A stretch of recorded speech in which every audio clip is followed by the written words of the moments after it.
Spartans! What is your profession?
This is Sparta!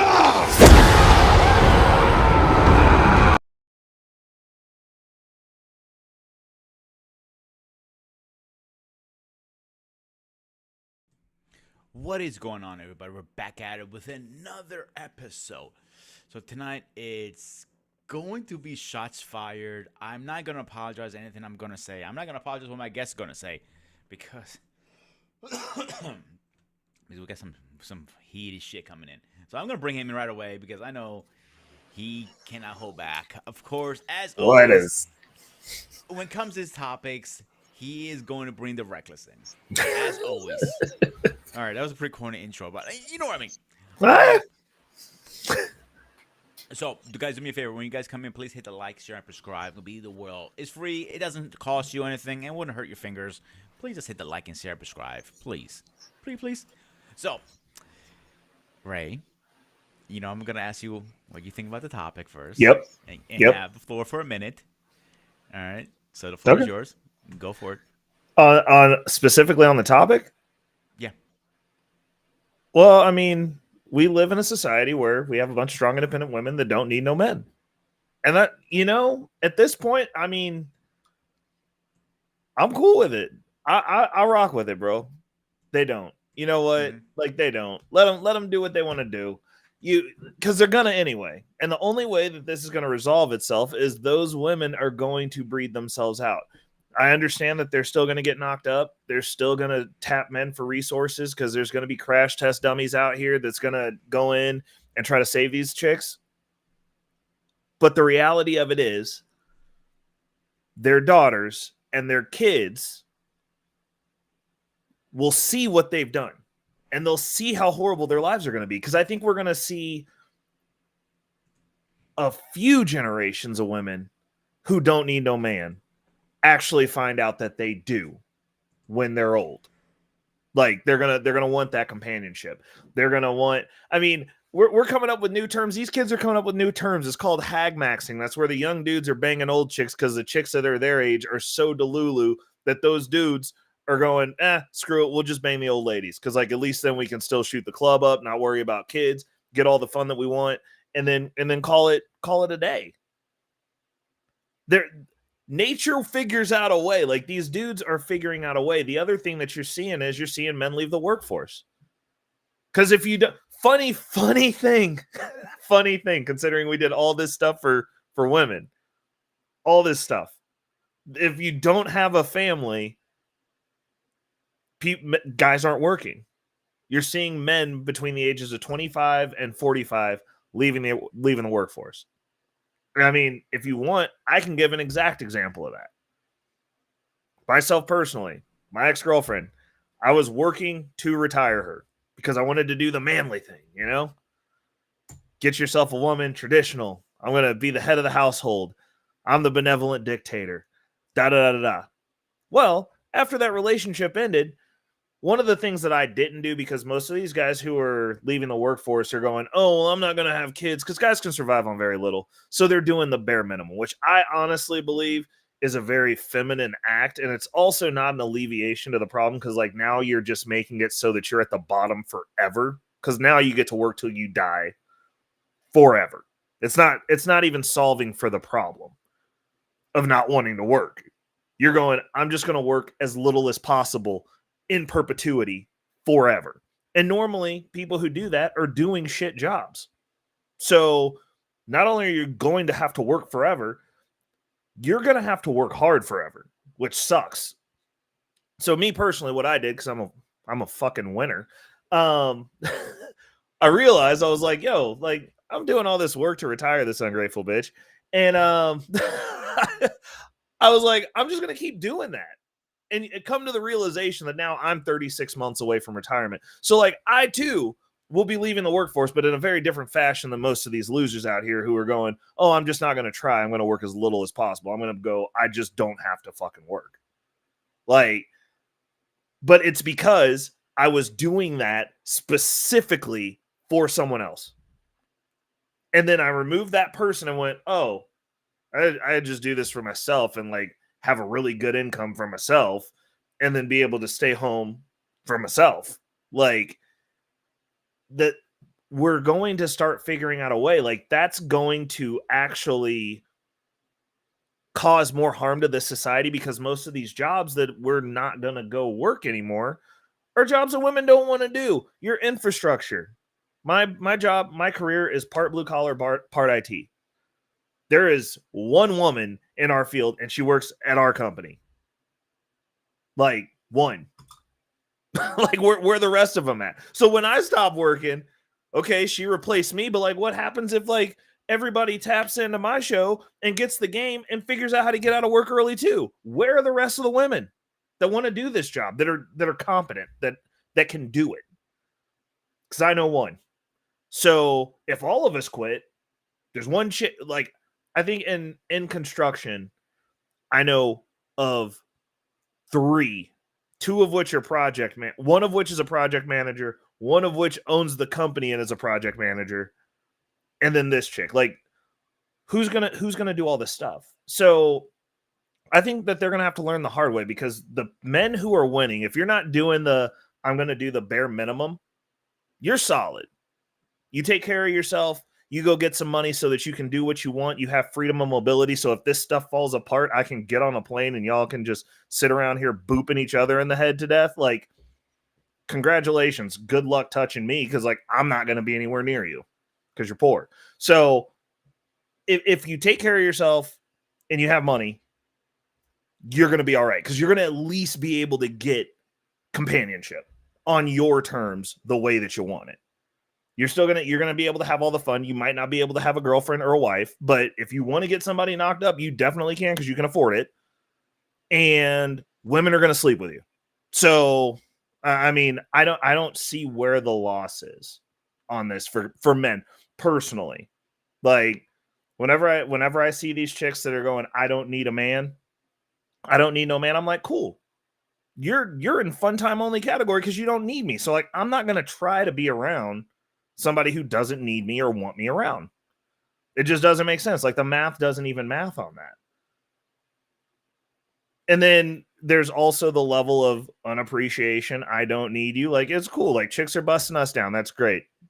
like it's awesome. I mean, I don't know what else to say about it. Like, I mean, I think this is going to be a good conversation. You're darn right. Shots are going to be fired, but I don't really know what the counter argument to it is for somebody like myself, because I'm like, go ahead and go. Like, cool. Great. Like, if I want to get married, I'll go overseas. I can marry somebody. Like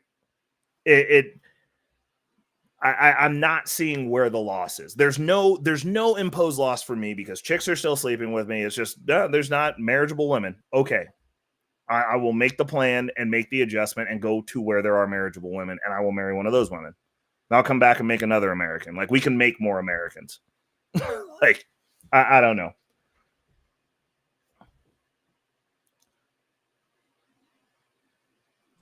So I agree 100%. 100% what you're saying, because people don't realize, like, it takes two to multiply us. And every time they say, I don't need a fucking man, you're definitely out of something else. So I want to go with a couple comments before we get too far. Like, I want to say, give some shout out to, hey, boss man, I hope you can join us later, buddy. And of course, the queen, Grace. The link's in the chat. If you have time, jump on, please. Let's see who else we have. You getting people calling you out, brother? Ready? We haven't even started yet, dude. I am living. I cannot stand long, but I am my restream you very later. Okay, hey, if you can jump in for a few minutes, that's anything will help. Don't strike me. Why would I strike you? Well, Nunya's one of my people. She always over there causing drama. I don't take part. I don't take part in that kind of drama, bro. You know how many times I have heard this rumor? Like, it said, "We'll go find you a wife, Ray." And like, I've heard this how many times so far? How many streams? We get back. I can go to Canada. All right, this is between you guys, so I'm gonna let that argument between you guys. I will, like, if you guys want to go at it on air, please. I would love to. Grooming. Fun fact: the channel is not called Grooming Reviews anymore. So whoever got the newsletter, I'm giving you a new memo. We are known as. Hang on. I'm still recovering from this fucking cold, man. Bro, you're about to be called the COVID network. You keep coughing like that. It's not COVID, actually. It's just a bad fucking cough. I can't get rid of this. I got rid of everything else but the goddamn cough. But the channel is now called Spartan XQ Network. So it's something I've been working on for a while. I wanted to change gears because I got bored of talking about beards and hair. Hey, somebody else can do beards and hair. Dan C. Beard can do beards. You want a beard guy? Go to him. If you want some advice, I can still give you advice, but he's the main beard guy now. All right. Okay. What we got here? Be back to do. All right. Ray. Yeah. So you've been into a lot of relationships, in and out. When you hear that? I don't need a man in my life. What's the first thing that goes to your head? I'm going to fuck you. It's honestly the first thing that goes through my head. I'm like, okay, okay, game on. Like, that's the first thing I think. I'm just like, cool. Like, I'm gonna fuck you, and then I won't talk to you anymore. And I'm not gonna have to feel bad about this because you don't need a man. You've set the ground rules. That's the setting of the ground rules for me. I'm like, I got a video show for you guys. That's why I asked you that question. Yeah, it's a nice little video too. Wrong one. Oh, here we go. Why is he doing that? Sure. There. Hey, let me restart this. I don't know why he's doing that. Yep. No. Do we need men? Honestly, no. Do we need men? No. Why? Because they suck. So, when I hear that, it kind of annoys me. Because, again, it goes two to tango. So, if you're going to say, no, I don't need a man, But these are all kids. That's the problem. So where did they learn that? Their mothers, their grandmothers. I mean, it depends on how you're raised. Like, I mean, I'm a product. I mean, I understand that you don't get real men, and I'm more manly than most of these real men that are on these panels. But I'm a product of a single mother household, but it was a household where men were revered. They were needed. It wasn't that they didn't need men. They just weren't around. Like, but that evolved and morphed into this. I can just do everything myself. And if you live in a first world country, they can do all this stuff themselves. They can. Like, I mean, that, like, the issue is it's going to be very hard to find a high quality man, period, of any caliber. Like, I mean, there's multiple layers of high quality men. I'm not going to tell everybody that they got to have $1 million. You got to be super rich and have a Gucci belt and a velour nightgown that you wear with your Versace glasses and have a big platform where you argue with people. And then when you're wrong, you just tell them you have more followers than them or you have more money than them, even if mathematically what you're saying isn't correct. There's multiple levels of good guys. Like, there's a guy out there that just wants to work his 40 hours. He's going to live an average life, might get to retire when he's 72 if he's lucky. That's a solid guy. He'll be around. Keep the lights on. He'll keep the roof over your head. He's not going to do no extra shit, but he's going to do what he needs to do right by his family. It's going to be a middle class, average Joe life. I mean, I know that we're currently living in an environment where that's getting carved up to shit, but those guys exist. There's also guys who would be considered high value. There's guys who are on the way to high value, that are on a trajectory, who are going to hit high value, that are good guys. But when you preface every interaction with that guard up, with the reference point of, I don't need no man, you are putting yourself in a category of, I can fuck you and then not call you anymore because you didn't need me to begin with. Like, why would I feel bad for reinforcing the reality that you've set for yourself? Why would I have to feel some type of way about that? I'm not saying that you can't, but own the results. Don't sit there and say you don't need a man, but on the flip side of that, out the other side of your mouth, all men are trash. Like, no, the men that come to you with that attitude, you are setting him into a trash setting. Because, like, if we're going to be toxic, we are going to be toxic. Like, the days of us just sitting here and serving y'all, it's over. It's over. We're not. One thing I want to hit really on a nail. You said some men don't work over 40 hours. Yeah. I don't know the last time I've not worked over 40 hours. My average week is usually 60 or 70, maybe 80 hours a week. That's my average week. Yeah. That's normal for me. That's a normal week. People look, how do you have a social life? As a chef, you don't. You just figure things out. Like, I'm not saying I pick the greatest work in the world, but it pays my bills. It's a decent job. I'm not killing people out there. I'm not stabbing people. I'm not robbing people. I'm actually earning a little decent living. Yep. Putting a roof over the head and putting food on my head and buying my equipment when I need to. Whatever. Yep. So when people say I don't need a man in my life, but when you need something, where do you first run to? Well, Travel One, if you bring up Travel One's second comment real quick, I want to answer that because it ties into what you just said. Why would a man pick the woman he doesn't want, though? Well, the issue is most of these chicks who don't need men, that the first thing is, I don't see them getting picked, which is why they have that funky ass attitude. The men that they want aren't picking them. Like that would be the first issue. And then her second comment, she said, it's not over for women in a patriarchy. America is not a patriarchy. We're a failing society right now because we are gynocentric as hell. We are in a matriarchy, to be honest. Look at these delusional ass women that are talking about voting for a woman for president. We got two reasons to vote for: because she's a woman or because she's black. Not about policy, not about efficacy, not about what she's done. She's had no accountability for anything that she's done. And we exalt her and push her up there to the president of the United States, the least qualified runner, the least qualified candidate, the least wanted candidate we've ever had. She shouldn't have even been vice president based on the actual polls when they actually voted to put her in with Biden. She got selected after losing the primary with no votes. No one voted for her.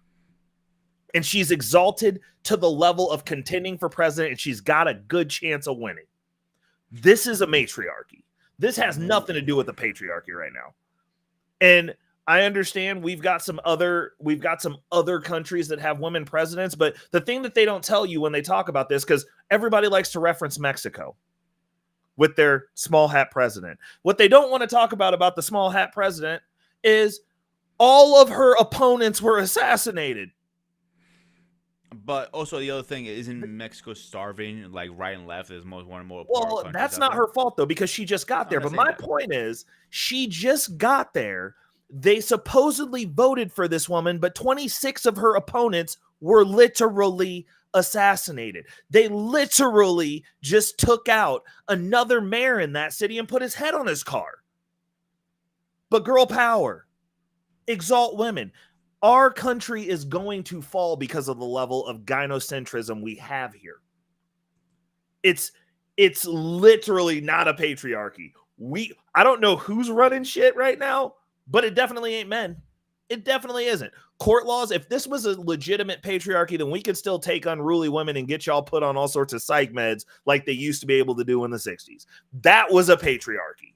Yeah. You argue, they went and put you on something to shut you up. You argue, that belt comes off just like with them kids. You one of the kids now. You argue, that hand come across. Now you in a wall. That was a patriarchy. This is nothing even close to it. If we look at women wrong, we get arrested. We can't even look at you. Y'all be doing all sorts of stupid shit at the gym and then getting mad at us for being in the screenshot trying to fucking work out and get away with that shit. Okay, this is not a patriarchy. I got one for you on that one. I got one on that one for the workforce. You can park, and it happened to me. I mentioned this many times. I have parked next to my supervisor was a female. Yep. And I came in at like 9:30. She came in at 12:30. So that's a different one. And they said I was sexual harassing her because I was parking in the same spot, but she parked next to me. So she cried wolf. Guess who got fucking fired? Yeah. Yeah. So I don't want to hear that bullshit. This is like, y'all can take our jobs at your behest. You got it to a point to where we won't be in a room with you. What are you talking? What patriarchy are we talking about? What patriarchy are we talking about? Management won't even mentor women. Y'all got to have a third unbiased party here because y'all done run this shit up so much that we can't even be around you. Where's the where is it? Where? Because I want to go there. Like, which state is the patriarchy still powerful in? Which one? I mean, this is how bad it is. Y'all hate Trump so much. And this is coming from somebody who considers himself, I'm a registered Republican now. I'm out. I'm off the reservation. Well, actually, I've been off the reservation, but I went ahead and switched from Libertarian to Republican because I want to say in the candidacies. And we don't have Libertarian candidates in the state of Kansas. But I consider myself a shitty circumstantial conservative because I'm fiscally conservative. The rest of the stuff is debatable. But you know who else is a shitty conservative? Donald Trump. He is the most centrist conservative we've ever fucking had. He's doing galas that they're not publicizing, talking about helping the HGTV mafia. He's bent the knee on abortion. And y'all are mad because he wants to leave it in the states. Y'all are mad about stuff that's actually stuff that was extremely left-leaning when Obama was president, when we all voted for him. And y'all hate this man. That's how screwed up and how hard tilted left y'all are. Like, there's no logic even in that statement that this is a patriarchy. It's just something to fucking say. And I'm saying that from the bottom of my heart because I love everybody. I think women can do what I'm an ardent first wave feminist. I believe women can do anything.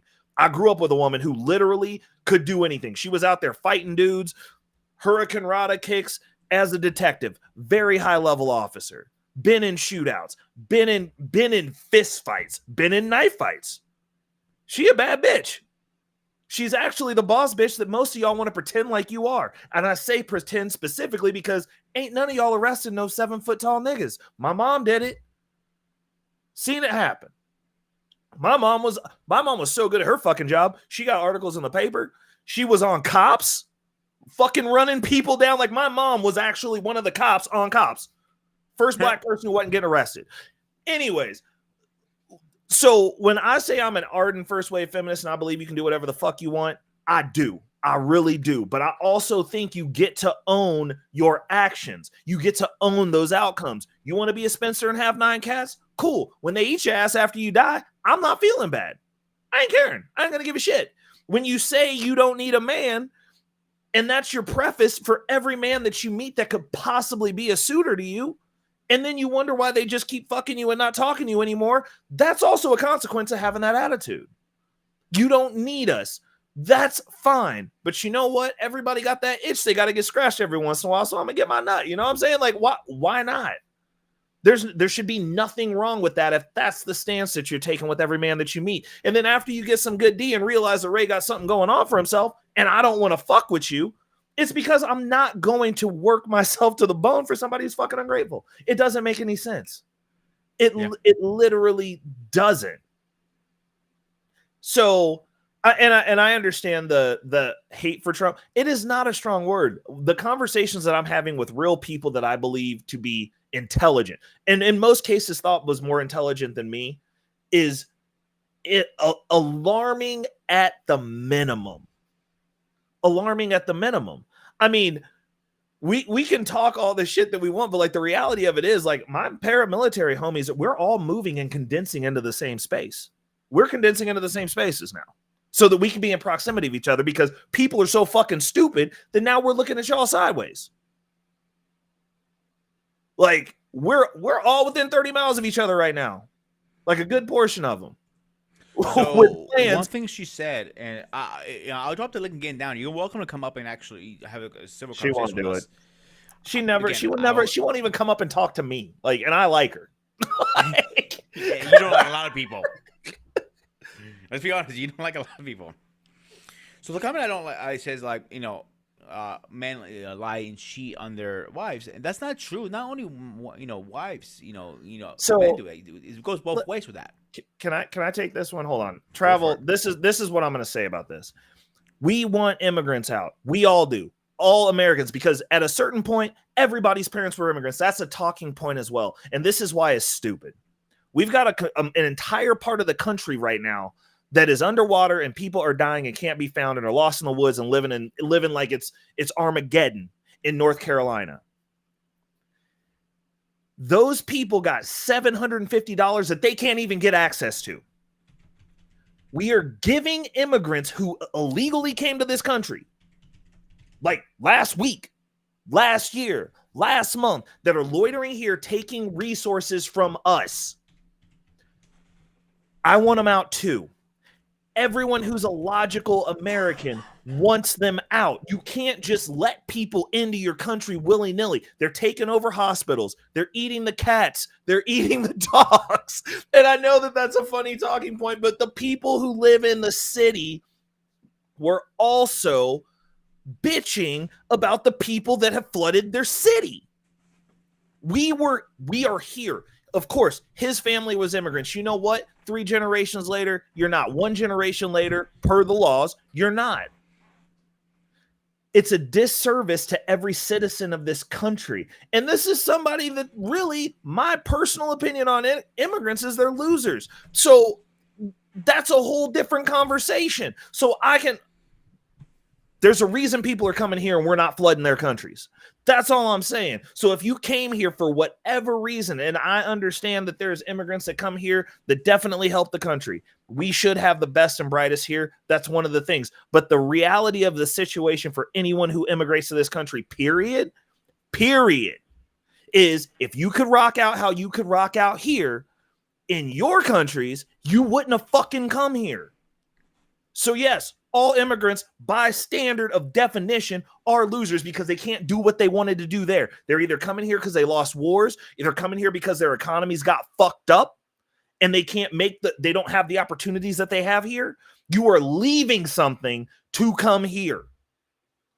And to value those losers over the people who are here and taking our tax dollars of the citizenry and redistributing it to the losers that are coming here above and beyond what we're doing for our own citizens, until we got not a single veteran that's out there on those streets, until we got not a single person who isn't voluntarily homeless. And if you want to be voluntarily homeless and you want to live outside, we need to make a parcel of woods and forest where they can go rock out how they want to. So we ain't got to see them, because I don't want to look at them.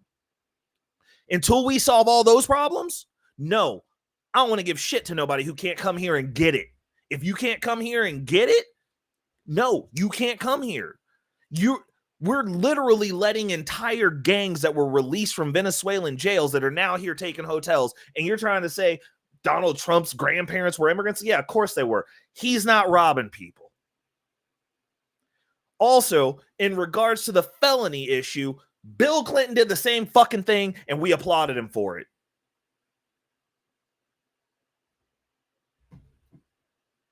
Like, I just don't understand the logic of these talking points. It's an anti-American thought process. You can't even be a citizen of any other country.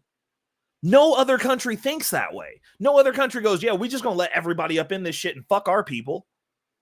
But that's literally what you're saying. And what's disturbing is you also get to vote. Like, if you don't want to be here, then go somewhere else. Like, you go be with them in the favelas and see what they do with your ass. Because you'll definitely not need men then.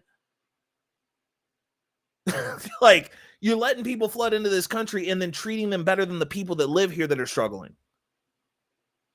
That doesn't make sense. It doesn't compute. And it's not a way to keep a society. You can't keep a society like that. That's the reason every other country on this planet has borders, including the shithole countries in Africa. I can't just go stay up in there either. I can't just go exist in Mexico. I can't go exist in Venezuela. I can't go exist in Lebanon.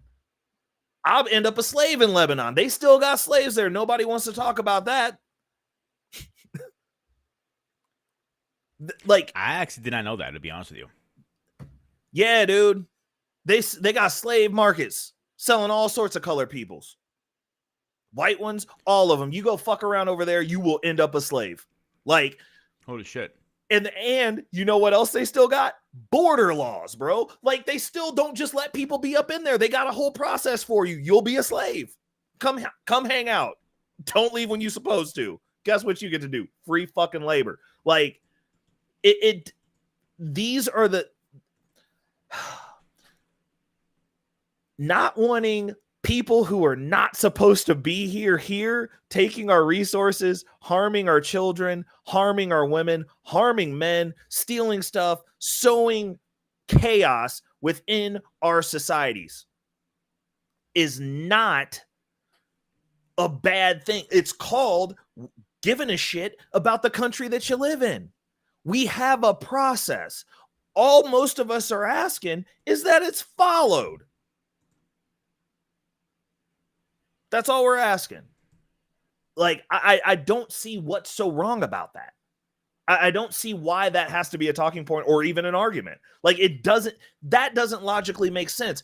Point out a country on the planet where you can just show up, take their shit, be an asshole, and exist there. I'll wait, because there isn't fucking one. There's not a country with open borders, period, on this planet. As soon as people carve out their territory, the first thing they say is, yo, this is our team's got this shit. Everyone else, if you want to come up in here, you got to be one of us or get in with the program. So the question came in like one of the comments right now, and if she wants to know, yes, I am an immigrant. We all are technically immigrants in a way. If you're American Indian, you're not American. Like, everybody's from somewhere, some point. Even Ray, like, you know, maybe your great grandfather was from, I don't know. Ghana. Oh no, my fucking, we came here by force, but it wasn't like we just showed up asking for free shit. Like, that's all I'm saying. Like, my family is foundational, and like, I know my lineage. Like, my shit goes all the way back to Egypt. Like, I know how I got here. And so you descendant of Ramses III, bro. My bloodline was fucking enslaved everybody before it was fucking cool. We made it cool. Best civilization on the fucking planet to date, and the longest running one. Holler at me. So, like, I'm not even getting into no woke bullshit. What I'm saying is, once we establish that this is America and these are the people who were already fucking here, we have a citizenship process. Once you're a citizen, bringing other people in droves and giving them the resources that you're not affording the citizenship of your country is antithetical to even having a country or a society. That's just a fucking block of land that now we are actively fighting over again. Nowhere else on this planet can you go and just be there and take their shit and be an asshole. You can't do it anywhere but here. And the only people who think that that shit's cute are people who've existed here that know nothing of how civilizations work, that obviously have no hope for this country and or hate this country. Because you would have to hate your fellow countrymen to be like, yeah, fuck them. Bring in some people from somewhere else and let them have our shit, including yours. Hang on a second. So get it straight. I'm not upset. You know when I'm pissed and upset. This is not me upset, not me yelling, not me screaming. Ray see me pissed. David see me pissed. This is me calm. I just goddamn cough. Shout out to my brother Records Play. I haven't seen him in a while. How you doing? Good. All right, Paul. I'm Paul. We trying to save America, bro. Yeah. I know. The problem is, too many dumbass people think they're smarter than the smart ones. All right, David. Take the floor for a minute. It's all yours. You got it. Good evening, everybody. It's CBN Tech Talk. Also known according to Records Way, it's Bear Paw, also known as Black David. Which I've been I call him trying to Earthquake, tell. by the way. Earthquake. That is BMU nickname. My original name is Black David, or according to Records Way, Bear Paw. I'm gonna take Bear Paw instead. Now, according to the topic, redefining independent, embracing life. Oh, I thought it was more like the crazy topic, which is crazy. As I'm hearing right now, I hate to say this. People have been ignorant to what's been going on in the country for the past 2 decades. And what we have right now is a recipe for a bunch of retarded idiots who stuck on reality TV, who stuck on trying to be the next viral thing on TikTok or any social media to make their quick dollar, who stuck on making them to be an instant celebrity, but fail to realize that's not going to work.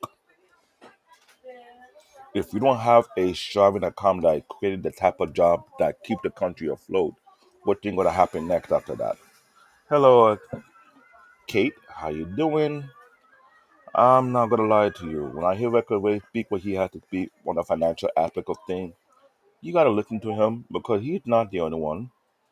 You got Trey Taylor. He's another one who will go in on anybody on the financial thing, and he's gonna let you know if you're not prepared, you're epically screwed, which is true. So I hate to say this, but we fucked in the most emperor way possible. And the only way you can turn this shit around, I don't know. To be real with you guys, I really don't know. Because the vitamin had been on the wall for long enough, people are being blind to it. Before you know this, a lot of people don't even have an exit plan.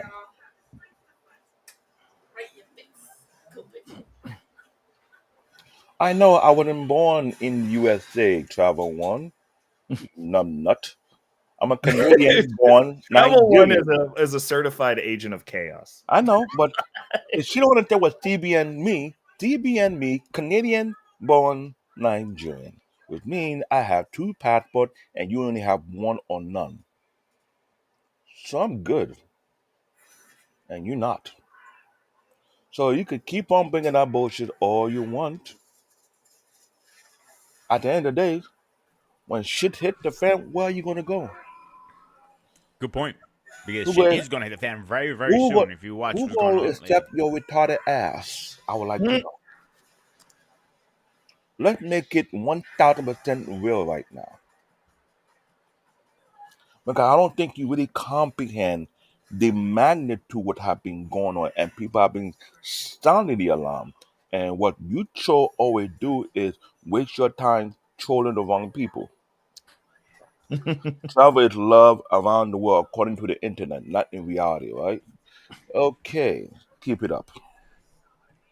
If you have never been to multiple countries and lived there, I didn't say travel, to be on a plane and be in the airport on for a few hours until you travel. No, live with the locals and see how they treat your ass. Then you can come and tell me afterwards.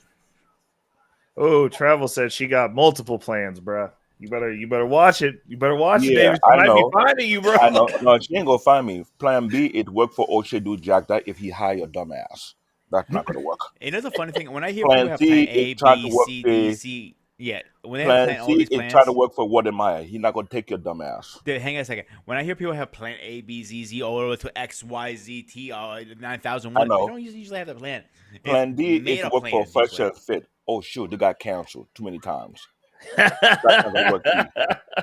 Plan E is to work for Jeff Pearly thing.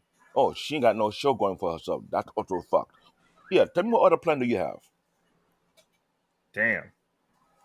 He said all the plans are online, bro. Like that's where we live in now. We just online for forever. That's what it sounds like. You ain't think about reality. You talk about reality. I talk about. I know what he did for the longest. Don't bring Eken up in this mess because he will drag this shit Don't up. get me started with that. Me and him got into it pretty bad a couple weeks ago. I know, but he go back and forth between the U.S. and in Africa, and he see what's going on. People won't actually do those things, or you put hot sauce.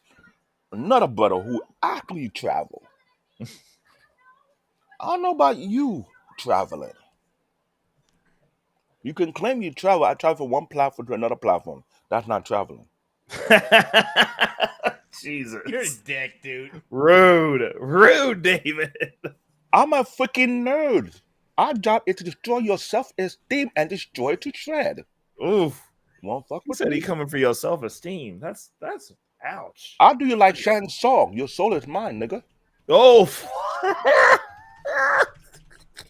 You want to keep it up? I'm sorry. I didn't get a GED. I actually graduated from high school. What do you do? Suck your way to graduation? Damn. Want to keep it up? How you I'm suck from your Brooklyn, New York. We love to roast you till you cry and you disappear. Shall we keep it up now? Damn. I'll do it at Brooklyn style. Concrete jungle. Diddy party? Oh, that's the last resort. I'll talk you to the diddler. All you do is say, take that. Put some baby on your ass. What's next?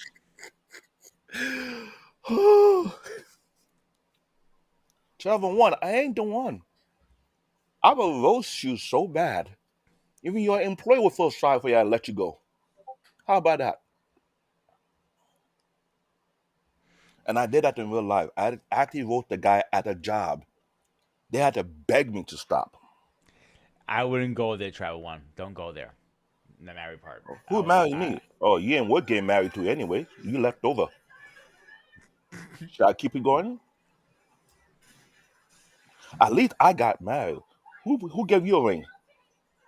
I ain't talking about a blow pop ring. Let's keep it real. Jesus Christ, David. Bro. She's fucking with the wrong one.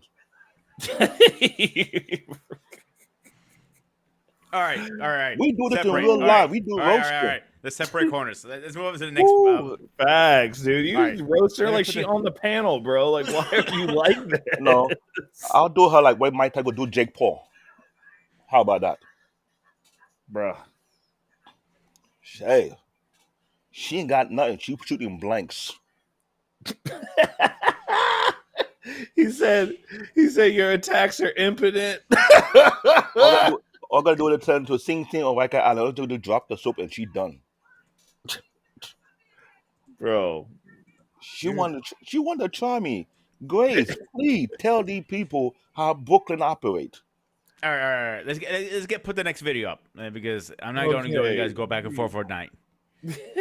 All right, you guys You ready? woke up the devil. All right. In the days, most of the time, you would wait for someone to make the first move. It might be on the first date, it might be the third date, whatever. It could be the man, it could be the woman. But now, all my friends have noticed that the man has stopped making the first move. All my girlfriends are like, they're waiting. It's the third date, fourth date, a week later. He hasn't gone in for the kiss. He doesn't do any touching or anything. And I've asked my dude friends that are single, and they are like, you don't know where a woman's gonna go with that story anymore. I ain't touching nobody. And it sucks because the Me Too movement is so strong and so powerful for the people that need it, but it shouldn't ruin the maturity that we should have within intimacy and relationships.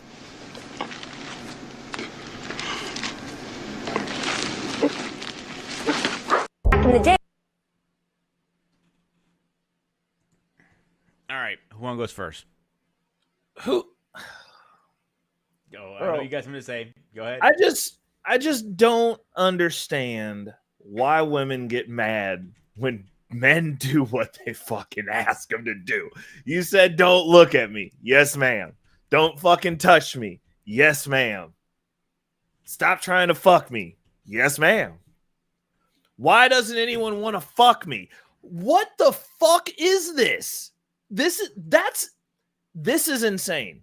You're telling me that a bunch of women decided collectively that we gonna strike at the heart of the patriarchy, and then they're mad we made the fucking adjustment? Like, what the fuck? What type of question is that? Oh, it shouldn't ruin the maturity. There was no maturity to fucking begin with, because apparently we want to just me too everyone for fucking looking at or touching you or parking next to you. I felt uncomfortable. I don't even want to be around bitches no more. Like, honestly, y'all are liabilities. Western women are fucking liabilities. They're walking liabilities waiting to happen.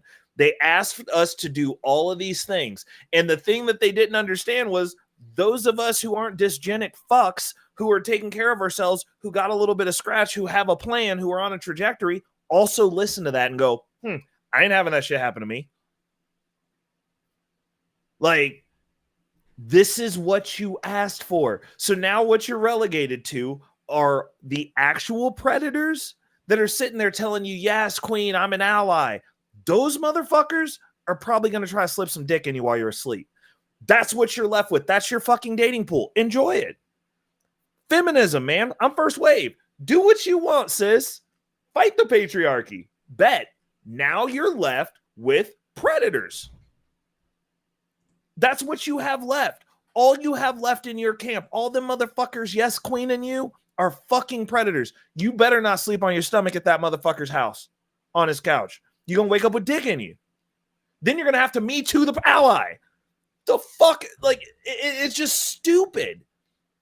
It's a stupid thing to think that men are going to sit and watch a bunch of men go through some just ordinary shit. Grooming said, I parked next to a bitch and she got me fired. Like, do you think we want to talk to women that we don't know that are strangers? You think we're not going to wait till we fully suss your ass out? We got to go through all of your fucking social media to make sure there's not a fucking Me Too post on there. No, we can't touch you. We got to wait a year for that now. You guys done made everything fucking horrible. If we want sex, we're going to go buy a prostitute because she's honest. Like, or in my case, I just bang chicks I've already had sex with. Like, that's basically my dating pool at this point. Like, if I'm going to go have like hookup or something like that, it's going to be somebody I've already put my dick in. Like, the liability.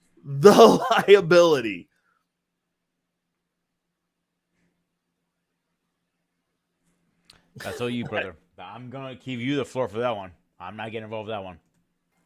Well, I mean, I can't relate. I understand what she's saying, but I'm not a loser. I mean, it's what it is. Like, my receipts are literally on my fucking channel. Like, I'm helping the rest of y'all get game. Like, I understand that, like, I ain't a millionaire yet, but the key word in that sentence is fucking yet.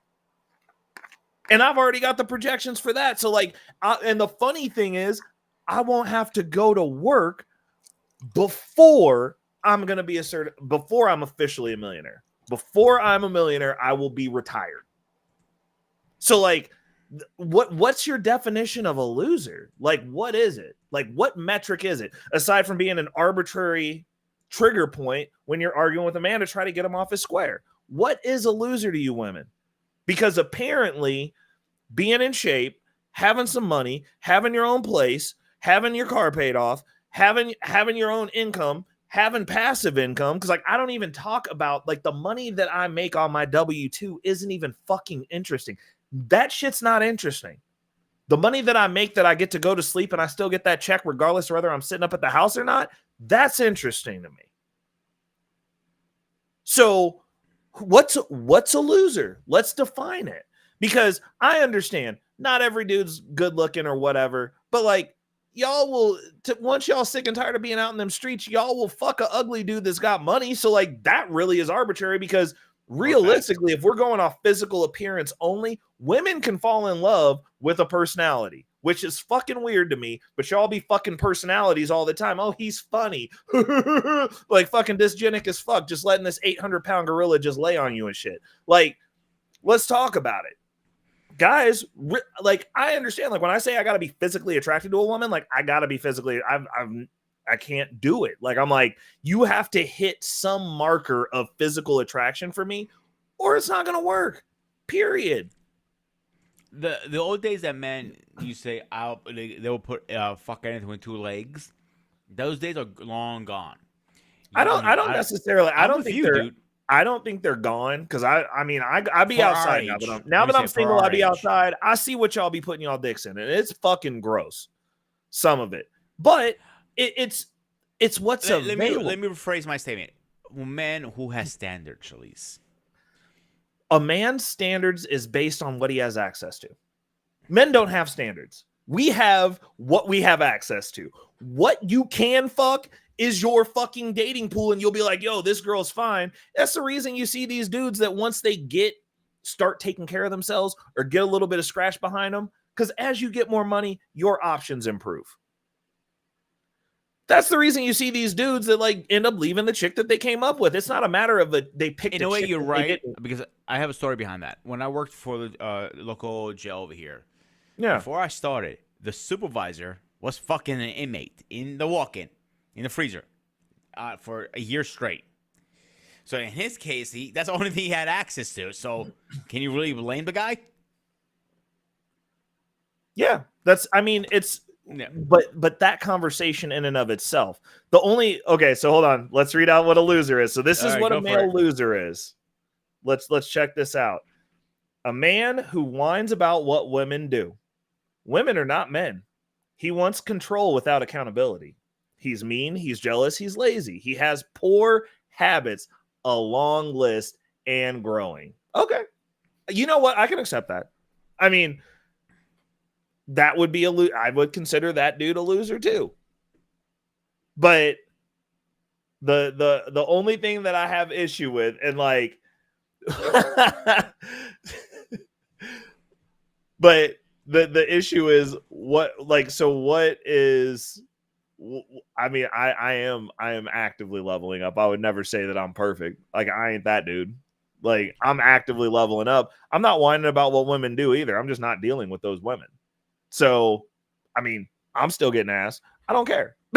like I said, this problem doesn't affect me. But looking at it and going, hey, independent women, y'all don't need us. And what did I say? You might not have been here when it first started. I said, bet, rock out, sis. That just means I'm going to fuck you and not talk to you anymore. Like, that's cool. Like, I don't understand what the problem is. That's not whining. That's solving for the fucking problem. You got an itch. I'll scratch it. We both going to get a nut, and I'm going to go about my business.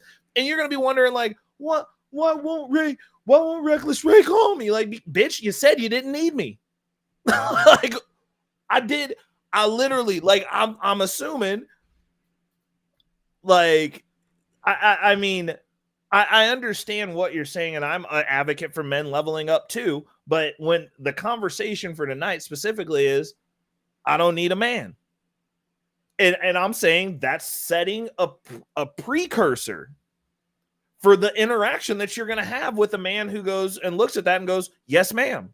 I was raised to do what I was fucking told. Like, what are you talking about? You don't need a man. Like, okay, well, she wants me around for some dick, but she don't need me, so I got to call her back. Like, what are you talking about? Yes, ma'am. That's the issue, is those of us who are gentlemen, because it's not like I'm out here cheating chicks bad. Every girl that I hang out with or date gets the girlfriend treatment because I treat women well.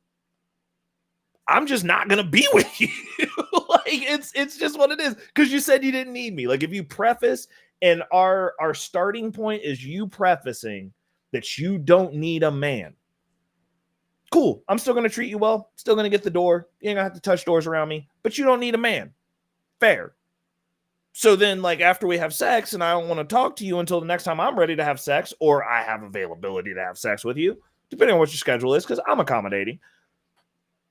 I don't see how any of those things that you listed off apply to me. It's just you're also, if you're prefacing and having to say that out loud and beat your chest, that's the equivalent of these little weirdos that want to put on a woman's dress and then tell me that they're a woman. I'm like, if you gotta say it 8 times a fucking day, if you gotta say it 8 times a day, you're not it. That's all I'm saying. Like, it just is what it is. I'm like, cool. So like, if you want to put it out there like that, then I'm gonna oblige. I'll play pretend with you. That's fine. We're gonna pretend like you independent for real. So don't be mad when you get the results. Go ahead, Ray. David, you're next. Get ready. Is it my turn now? Go for it, David. Yeah, you know what? Go ahead. Take it. You've been too quiet over there. I don't Question. like you quiet. Vaseline I or don't no another Vaseline? earthquake. Choose one. What? Vaseline or no Vaseline? Vaseline? No Vaseline, bro. No Vaseline. That lotion. Okay. Old dirty bastard, that shit. Okay. Let's see. Why is that on your Maybe desk, I would. bro? I got Don't dry ask. hands. Fuck you, asshole. Don't ask.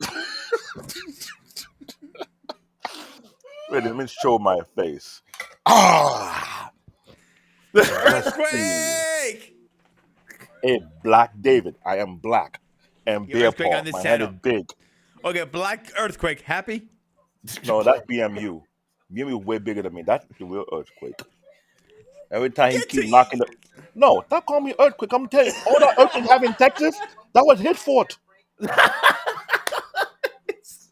He shook the equator. I don't shook nothing in New York. If I caught the earthquake, you would know it's coming from New York. It's coming from Texas. So it ain't me. You forget that single that I ain't never scared? That was him. He just lost a little weight. As I was saying, we have a bunch of women calling about these men who are loser this, loser that. And you showed it the list. I am proud to say it's never going to affect me because I'm not a BM black man. I'm an African man. With me, I have more options than your dumbass. That's number one. So it does not apply to me. That's number two. Number three, I really don't know how to date a woman from this nation when there are plenty of other out there who want to be really submissive, really respectful, don't mind being on my program. So it's not really much of a problem for me. So I'm just picking and choosing. Yeah, I'm about to get a divorce after 14-year marriage, which is fine. It's out there. So if I do decide to get remarried in less than a year or two, it's going to happen. I'll be able to put another personal ring.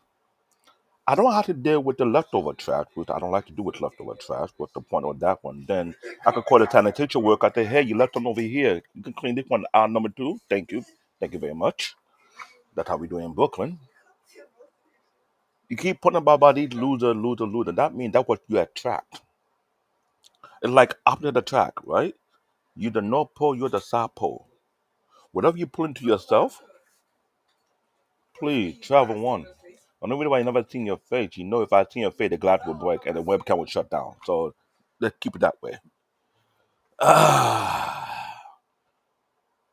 This will happen when women who understand, people from international countries always have the option just that we don't want to tell you or not show you. If we show you our option, you're going to hate and impugn yourself. I don't want to clean up. I'm sorry. It's not my problem. It's not my for your bladder problem, and you couldn't help it. That's why they still adult pamper for all you losers, right? Anyway, that's the lotion edition. The non-lotion is this. You can say you're well traveled. Every content creator outside the US have been trying to explain to you dumbasses. They don't like American people. They don't like American attitude. That is facts, by the way. Otedu Jackson, who from California, have been to Poland. He was there for medical school. And now living in Uganda. What am I? He went to China to study aeronautic engineering for 3 years. He know how people treat other people, especially American people. Went back to Africa to change it now. I'm mentioning people who I actually pay attention and study their background. I don't just do click, click, click, click, and not do proper research. I'm sorry. America got short attention span. I don't. That's another reason why they don't like your dumbasses out there. If you don't believe me, what happened to that trucker when she went to what did that place? Dubai, and she got locked up, Mm-hmm. and she had to go on the media hoping that the United States government do something for her. And it took her how long before they kind of like let her out, they kick her out so she never come back. It's banned, literally banned. I don't think you really comprehend. This how I know you don't really travel. If you actually travel and you actually notice, a lot of countries are making their laws just to catch ignorant American people who think they're so full of shit that they can do whatever they want. So when they fall in that particular trap, what the next thing you gonna do? But you act while I come here, then you gotta ask me. Here, this travel one. Since you're so smart, no, you're not smart. You're actually dumb and stupid. You're not wise enough. You ask me why I'm here. Before you ask me why I'm here, why don't you ask the Jewish, the Irish, the Polish, the Germans, and many others who never was supposed to be here? But you asking me. And go to Sparta. Let me recollect what's going on. My nationality is a Nigerian. What was told in 2019 about the most highly educated ethnic group? It's all the Nigerians, right? Mhm. And you think we're stupid like you, Trevor one? Really?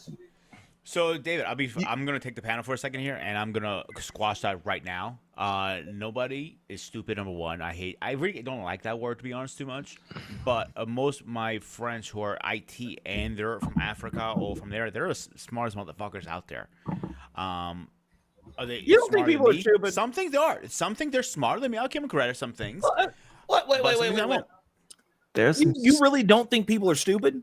there's some I stupid didn't say I people didn't out say there. that. I said I don't like using that word too much. It I don't depends on Everybody care. how has it different depends on how intelligence. it's defined. Now, Of there are course. definitely we'll put it this way. In any society, there are definitely some people that are worth more than other people value-wise. Like Elon Musk, we need him. Like, what the fuck are you talking about? Like, there's just some people that are fucking worthless, and like those people are kind of stupid, and they tend to coalesce around like the bottom rim of society. Like, they're just fucking dumb. They're cannon fodder. Like, and they've been that way for forever. There's always been peasants. Peasants are always stupid. Like, it just is what it is. Like, we live in a society where you get to choose whether you are a peasant or not. And you have people who their alignment and their value set is I am the biggest victim in the whole planet and the world is fucking me. They're stupid and worthless. Oh, okay, I'm gonna chime in and All push right, back there. Boss man, Go I'll ahead. give you the panel for a minute. Go for it. Okay. Hi. I came in a very interesting note. Okay. All right. hey, So That's a I'll dope picture in the back, though. First off, before I insult you, that picture's dope. thank you. Appreciate it. All right. I'm the king I around need to here. connect where you get those pictures. I could buy my own too. All right. I'm the king around here. All right. So firstly, um, thanks for having me on the panel. All right. Thanks for the invite. Sorry, I came in late on here. I'm just gonna say that societally speaking, I'm kind of doing a series here on the BMU network there on different issues and challenges in society. Mhm. And part of what I'm observing in society is that we're coming full frontal of a complete dissemination and disintegration of common sense approach when it comes to society, where we are unable to objectively see any type of just simply put common sense.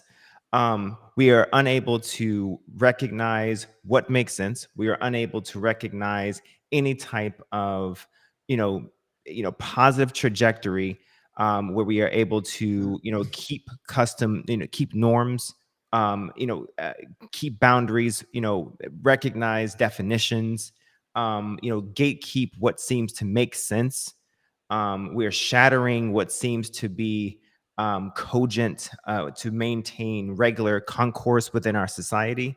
And anyone who tries to, challenge that, they're bigoted, they are rude, there is some sort of stain or albatross on society for some reason. And it seems like that they are the problem with society, apparently, and that's the furthest from the truth. Albeit they are bigots, albeit there are those who just have a problem with just this damn sun shining or the grass being fucking green. But just because you can look at something and see that there is obviously and inherently a problem doesn't make you indeed a problem. So we brought up a bunch of different issues as I was listening from the clouds. And yes, immigration is definitely a problem. People seem to have a problem with the fact that, laws are being followed. Laws are very clear and it's very black and white. Yes, there are some ambiguities there, sure, but laws are being black and white. And if you don't like the laws within the social construct, then maybe you should ensure that the laws are changed. But until the laws are changed, the laws are going to be followed. And if they're not being followed, then there's a problem. Into that story. Now, as it relates to types of people, I do believe that there are people who are academically challenged, okay, and you could colloquially call those people stupid, okay. There are people who are wittingly stupid, and those are people who are unwittingly stupid, okay. I think people who are, I think it's probably appropriate to call people stupid if they are wittingly versus the people who are unwittingly. The unwittingly, you can just call those people ignorant. Okay. And in that case, we all have some ounce or some amount of ignorance within us. Stupid to me sounds like it is more of an intent as opposed to unwillful or unwitting type of essence to it. Okay. Now, I think where you have a little bit of amalgamation here is when you end up having class of people who offer no inherent use to society, who allowed their value to basically diminish, or they never provided any inherent value to society because they either failed or didn't take advantage of what was actually offered to them, given the fact that they were born in this country and people fight to get to this country and don't have the blessing, if you will, the blessing of being born here in this country, giving a head start, if you will. So if you want to use that, then fine. Then sure, you have an issue of class. Then sure, Elon Musk is at the highest tier class within our country and have people who are at the lower tier. And sure, you can rank that and say that some people are more valuable to our society, but just because you exist at a lower tier of value economically or socio-economically or let's say politically or fiscally or fiduciarily, new word, I'll talk to Webster about that one later, then that doesn't make you inherently stupid. I think just because there may be some correlation doesn't mean there's an intersection there in that regard. Now, as far as about women are concerned, I think women ultimately have a problem getting exactly what the fuck they ask for. I'm going to pause for effect. So rewind. Say it again. Make it nice and slow. For the dullards in the back. For the dullards in the back. I think people have a problem. I think women have a problem getting exactly what the fuck they ask for. Because see, here's the thing. Ultimately, I think women love to tout that they don't need something and they don't want something, but I pay attention to actions versus words. Their actions show differently. Okay, whether women need us, whether it's economically or on a relational note, on a sexual note, or whatever, there isn't a woman out here alive that does not need a man for something. Repeat, there isn't a woman out here alive that doesn't need a man for something.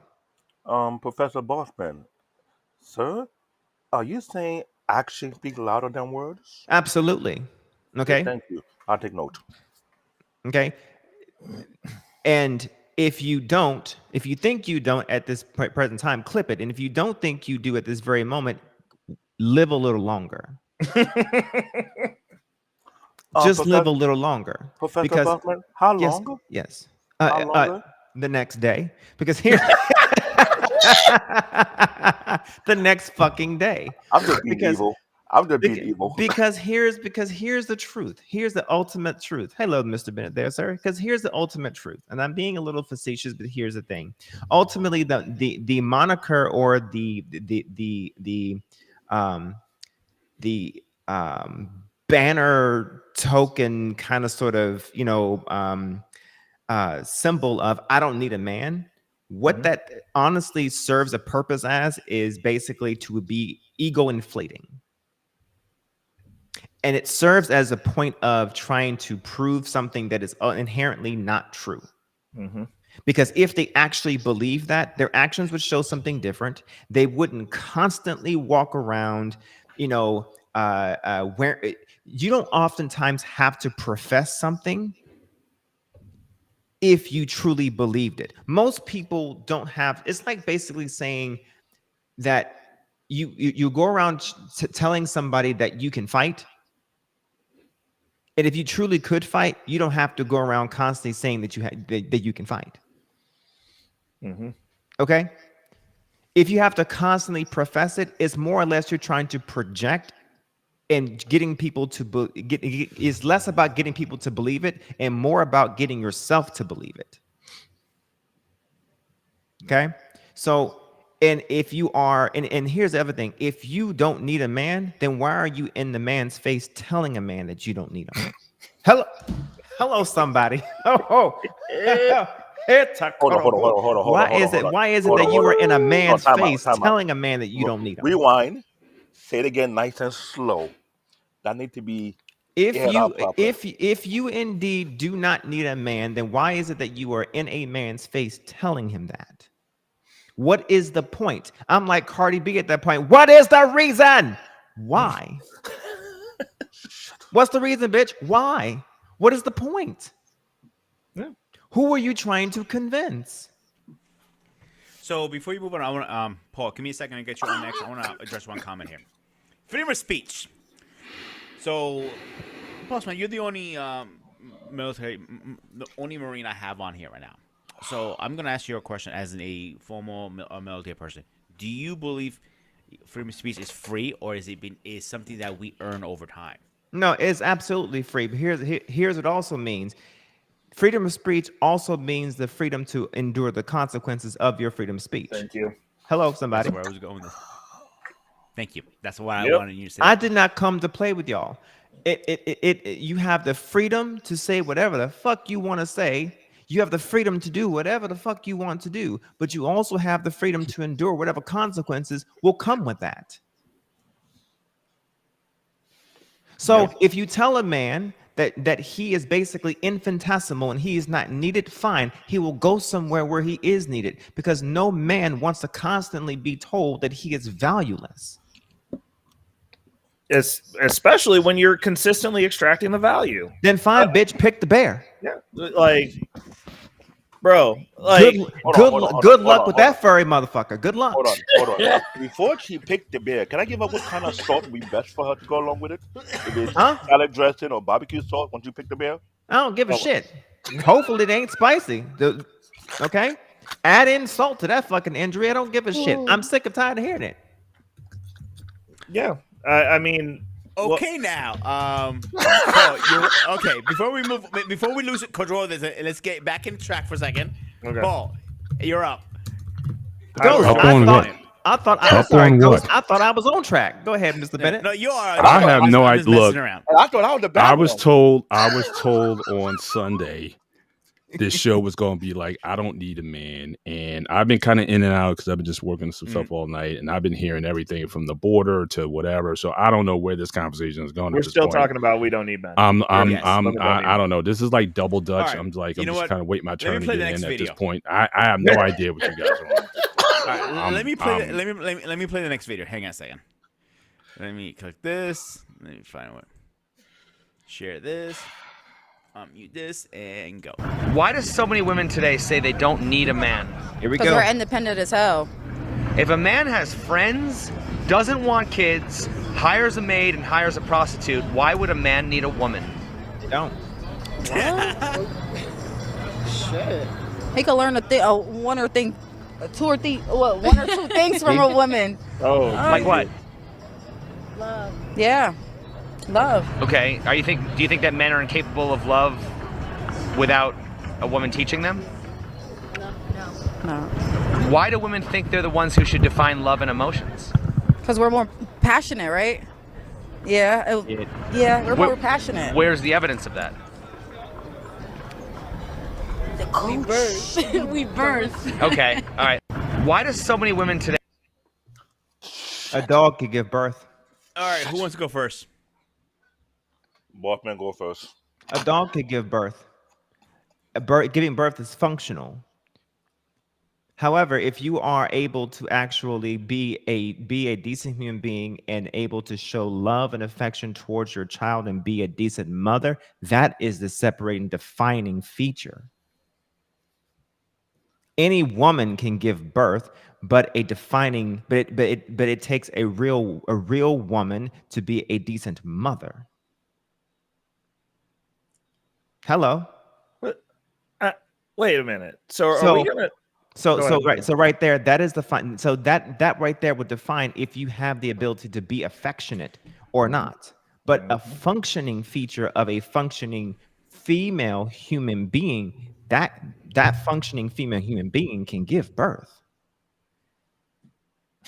Thank you, unapologetically, Lala. Any Give me bitch one can have second, puppies. Bossman. Hello. I'm gonna cut you off for 1 second because I just got a text. I want to address this comment. It came to me on the side. Why is no women on? This is very boring, one-sided. So first of all, I want to clear the air. I have asked several women through my emails to come up. Some couldn't. Some said they had a plan. Whatever the case was. So I'm gonna address one thing. If you don't like how this conversation is going and you want to come up, the link's in. I'll put it right now as we speak. Again, I have put it 4 or 5 times tonight. Pin it to the top of the chat, bro. Yeah. So I'm going to do that in 1 second too. Actually, I'm gonna do that right now. There you go. Yeah. I mean, the sun shines bright. People don't want to be up here with reckless rate and arrow. I get it. It's tough out here. It's hard. It's hard out here in these streets. So I mean, you gotta deal with me. Like it's fucking. I believe my channel is very fair. What happened? I went The from panel. black Hang man on, to David. bear Hang on, David. paw. Hang on. Let me finish, please. Hang on. Let me finish. I think my channel is very fair, and I always hear everybody's out. I always, don't go too crazy or whatever. So the panel is open to anybody. I put the link always on. I don't hear this one-sided bullshit. I know who the person is. I'm cool with her, but I want to address it publicly. I know people are thinking it too. It's like, oh, this is one way. No, I'm not beating up anybody. You want to come up? You want to man up? You want to go cowboy with us? I'll be happy to have that conversation. I have no problem. How else you want to call it? I don't know. What you could have said anything besides that. Because, technically she'll be going cowgirl, and hopefully it'll be reverse. Reverse cowgirl. Let's go full T-Pain on them, Ghost. All right, boss man, you go finish what you're saying. I'm sorry. Yeah. Go ahead. No, it's fine. Anyone who knows me, this is why everyone seems to be very shocked. Because anyone who knows me, I'm very, very down the middle, very objective, very cogent, and very collected. Okay. Not the bonnet, Lala, not the bonnet.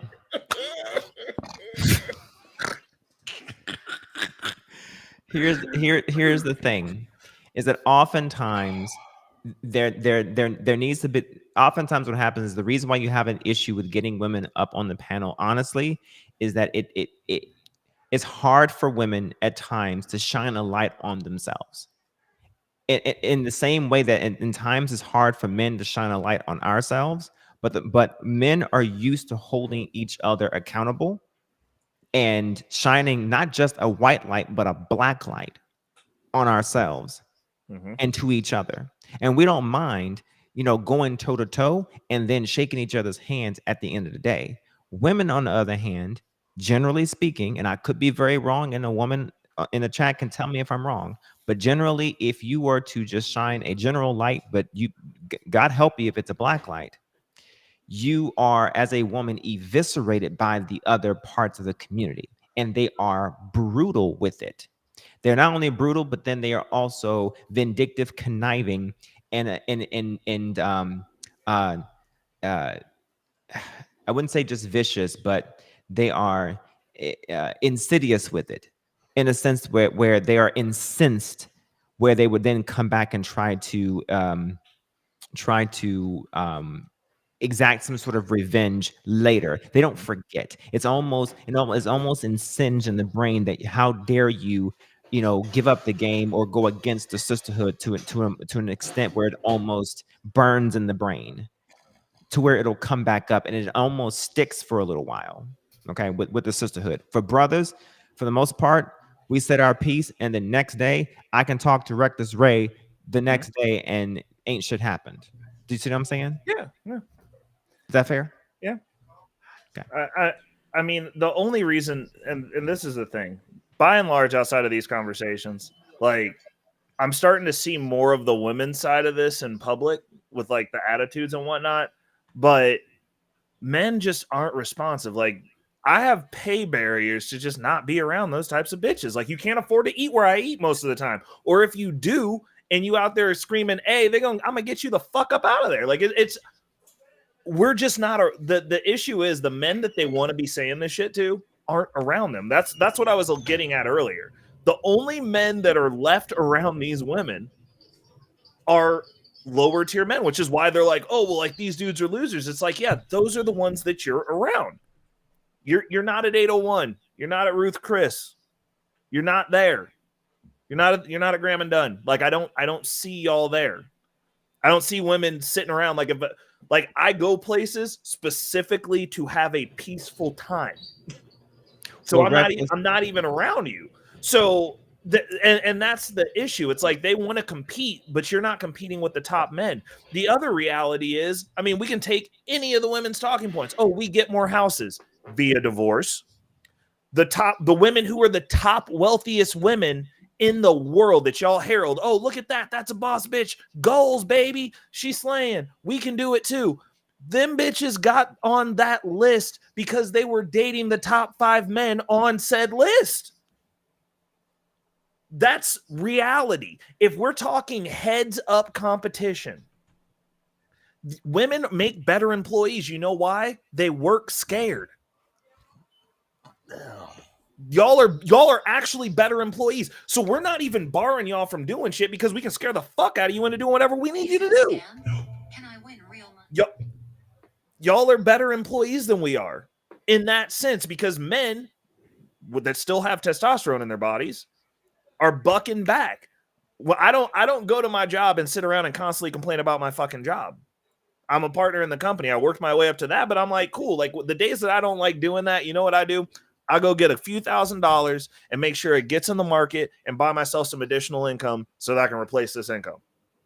So I ain't got to go no more. And it's not even going to be a conversation. I'm just going to show up and be like, yo, I ain't doing this shit no more. Pay me out. Cut me that check too. Like, we solve fucking problems. You are not, and I understand you see us on these panels and you like to tell us that we're all losers and whatnot. And it's like, cool. I don't know about everybody else, but my channel has my fucking receipts. So it is what it is. I'm like, we can talk money. You want to talk money? Let's lay this shit out on the counter. Like, let's actually compete then. Which I understand y'all don't want to do. Like, I guarantee I'm in better shape than probably any chick that will want to talk shit about anything said on this panel. I'm probably worth more. And I probably have more passive income. So just throwing it out there, you know, like, if you want to compete, like, I'd love to have that conversation because I'm getting ready to start bringing my lives back and we can talk money all night. But the reality of it is, if we're talking heads up competition, then there wouldn't be rules that are forcing men who don't want to take maternity leave so that y'all can compete, because you can't compete heads up. The women that are top performers, I've never met one that's actually a top performer that's not on psych meds. I literally haven't. I worked in the medical field. I've worked in corporate America. I've done C-suite. Those bitches are all on drugs because it's hard and you're just not built for it. You're not built to work hundreds of hours and just fucking eat it and then just go about your life. Like, it head to head, it's not even a competition. And the thing is, it's not meant to be, because men aren't good at doing women shit anyway. Y'all have a whole litany of stuff that you completely destroy men at. And you've made it so that y'all don't even like that stuff. Oh, she's a great mother. Oh, she must be a slave. She at home slaving. They convince you to go pay bills. Think about this. Think about this shit. We used to work for free, because everybody except for obviously grooming up here is black. So we used to work for free. We got free from slaves so that we could go work for money. And then women went, you know what? You sure about that? Go work for money too. Like, this is some bullshit. Like, I don't even like working as hard as I work.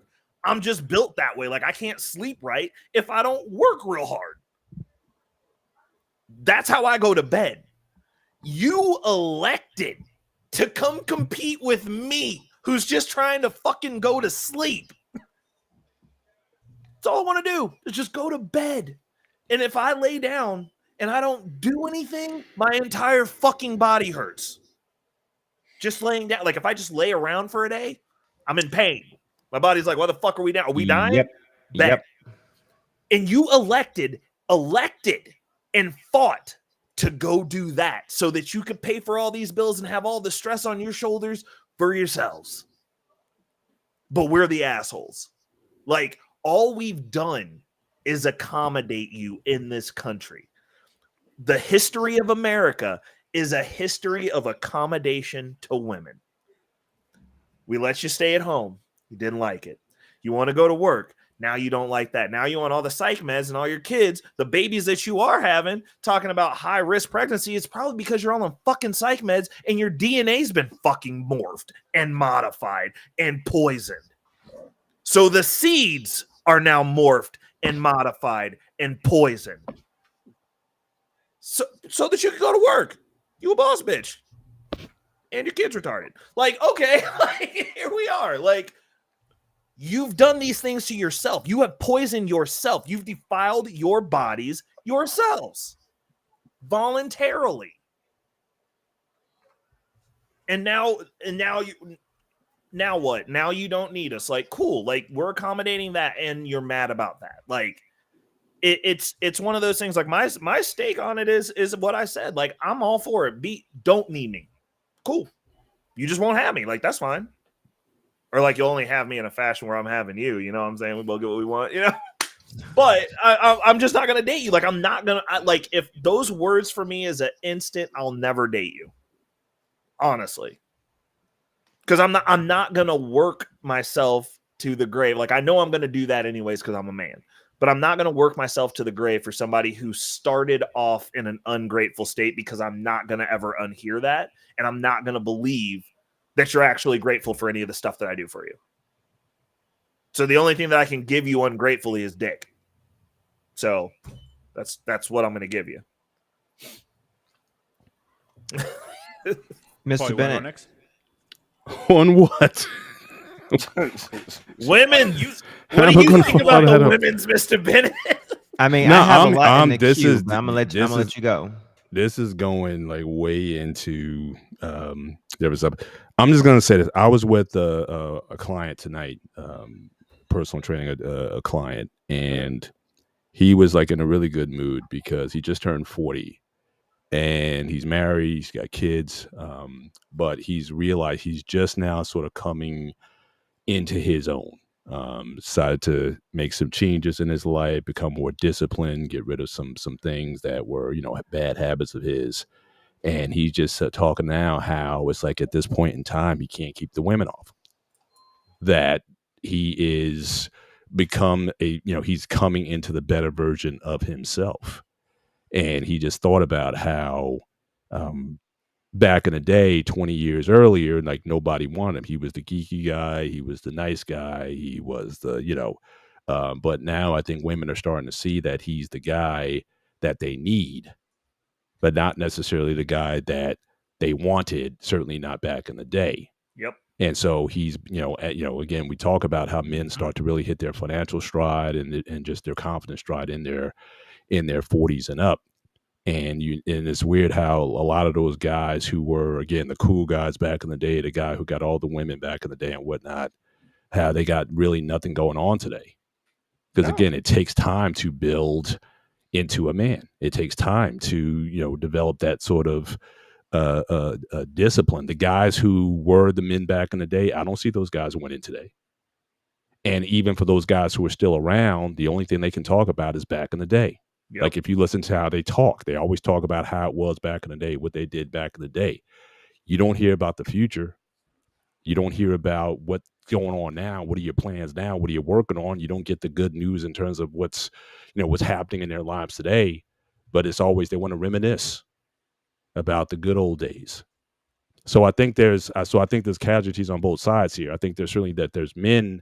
Not all these men are certainly winning. Most men don't win. The reality is most men aren't winning. If only 10% of men make over $100K a year, if you are still have any kind of savings or investment, shout out to Reckless. I really appreciate you grinding what you're doing out there in the markets and trying to educate people on how to be better at it. I know Bossman, he's got his fingers on the pulse as well. There's successful people. So I don't want to necessarily just keep having this in a male and female space. Most people are not going to be successful by any kind of measure. It's just about surviving until the end of life. What can I ask you a question? Yeah. What is the excuse for that at this point?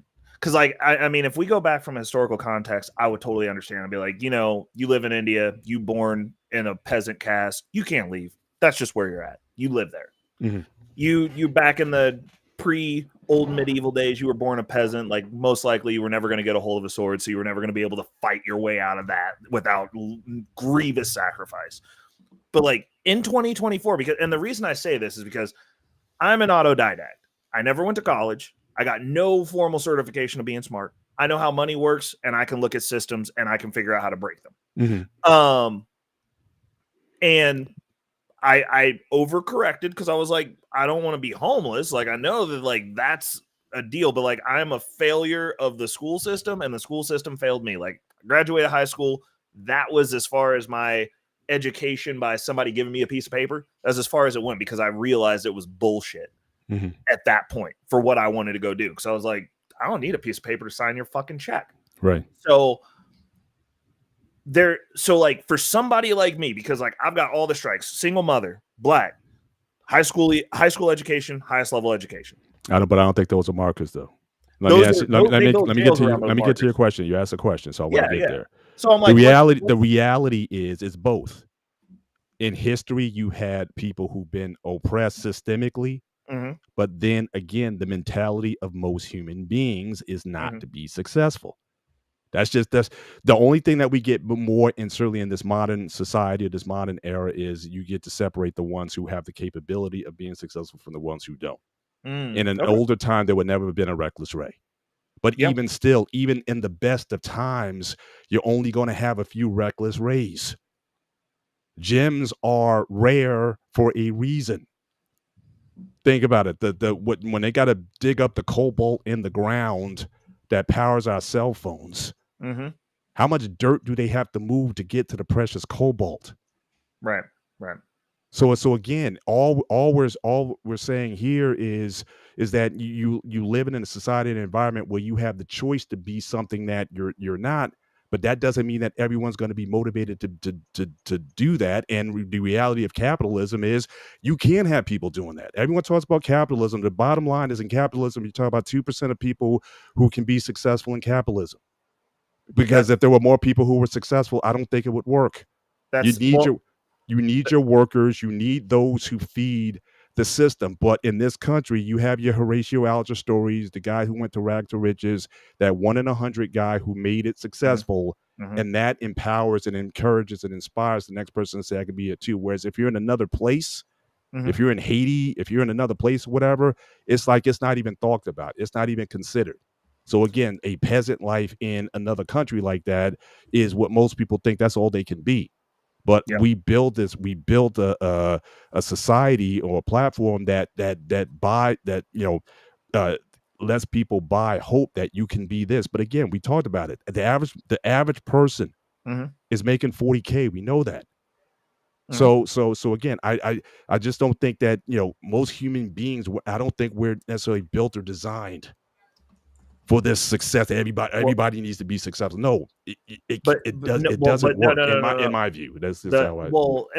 And I feel that that's a defeatist view, and I'm going to emphatically disagree with you. And the reason I say that is because we're at this age, there should never be a reckless Ray that does this by himself. I can give you that. But in the modern times, like you said, most people on average make $40K. You take two of those people, that's an $80,000 household. Oh, 100%. The information is out there, and historically, we've always done this together. So technically speaking, I should have a counterpart that's pulling 40. That's on the program. You're right about that. You're absolutely right about that. And we see that even today, even when you're talking about people, when you talk about immigrants or other immigrant populations, when they come, the fact that they are able to keep not only the man and woman together, but the family together, the generations together, that is how they're able to overcome a lot of the things systemically. Right. Because they have that mindset. But again, American culture is built on individualism, not collectivism. Since when? Since forever. Since Horatio Alger. Forever. No. Horatio Alger. No. That's the whole point. That's completely not true. From rugged individualism. We were literally the most marginalized culture. We were the most married up until a specific point. We have more time together working communally than we do spitting out potential reckless Rays. Like, we literally have more history of us working together than we do of this individualist thing. And as an ardent individualist and an ardent classist, the reason I get to the point to where I'm like, there's no excuse is because there's always been peasants, and I'll give you that. But before they at least had the excuse, I can't change this shit. Again, we're not disagreeing on history. We're talking about the last 50-something years, right? Okay, so about the last 57 years. Yeah. What I'm going to say is this: as men, because the only reason Reckless Ray exists was because he missed that meal when I was in middle school, and it wasn't because we didn't have money. It was because my parents were working and they forgot to get my fucking TV dinner. And that fucking, to this day, I'm still fucking mad about it. I will never miss a meal again. Now, if as men, if we look at the board and you can see what's going on the board, you know the game that we're playing. Because, like, obviously, I'm not going to say that capitalism is the answer, because nobody on this panel, no one on this fucking panel knows what actual capitalism is, because our markets are actively intervened with, which is not capitalism. True. So as a base level of that, but we know what game we're playing, and they still give us a little bit of wiggle room to move around the board a little bit. A little bit. We have channels like mine where I am not making over six figures. I am not a millionaire yet. And I'm tracking the journey, showing you, experimenting with my fucking money. There's other channels that I'm learning from that I'm referencing on my fucking channel. People will get online, and these are decisions at this point. If you choose to be a peasant, I am not going to fucking feel sorry for you when I'm choosing to work 100 hours and have shit that you don't have, so that I can hear you bitch about us both living on the exact same chessboard, and me somehow with less education than most of these motherfuckers figuring it out. Fair. But I don't feel bad for you. I'm like, fair. Like, I don't either. Get the fuck out of here. I'm not apologizing for the mentality. I'm just telling you the way it is. And 100 years from now, it's going to be the same thing. And, David, David, hang on 1 second. You go next. Alicia, she has the floor after you. Okay, go ahead, David. Okay. You have mentioned with your dialogue, and I wanted to ask a question about the cobalt digging. What is the source of the copper company decide to change their value, want to raise the price? What will happen to the society we're living in? What will be the aftermath? Well, there'll be a drastic increase in the cost of the things that are powered by the cobalt, the phones and everything else. So do anyone in this society have any control of where they get the sources of these minerals, where they do what they do? No, and neither do the people who mine it or dig it up, or the countries where it comes from. Well, most of those resources are controlled by the few who own those mines or allow that to happen. Most of that is slave labor. From Congo. Yeah. Well, the capitalist answer to that is, if they raise the price on cobalt, they would either the phone prices should go up because the price of cobalt's gone up, but capitalism, innovation. They would find a different metal to make the phones out of and be like, cool, we'll just ride this out until they jack the price of that up. And when we switch to this metal, the price of cobalt has two choices. It either goes down or it goes away. Seldom happens, though. Not in, like to your point earlier about the control markets and control access to they've made the it invisible so hand has never been that. applied ever in economics ever.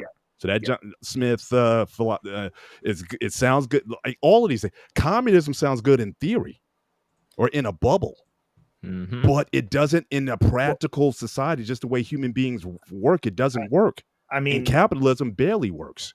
It barely works, but it's definitely the best. I mean, think about it. Pre-capitalism, you just had to show up and kill someone and take their stuff. We agree. Before you had free trade, you were like, yo, if you're not going to do business, I'm just going to kill you and take what I need.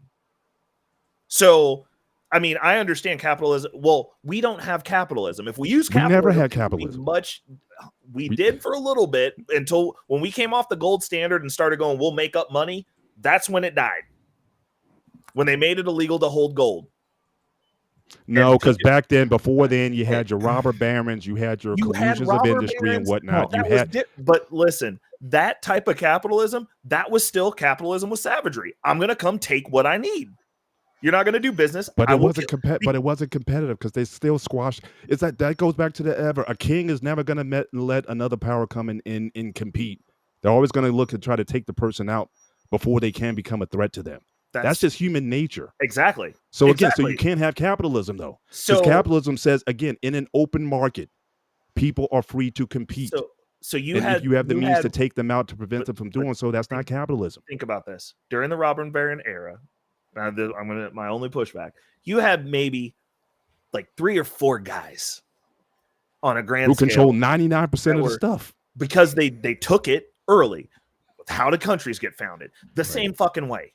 What I'm saying is the system that we have here that allows you to move places on the board has never existed ever pre this. I mean, you had different versions of it. Rome was close. Yeah. They had free trade where it wasn't just open pandemonium, but what were the robber barons doing during that time? They were still taming a country.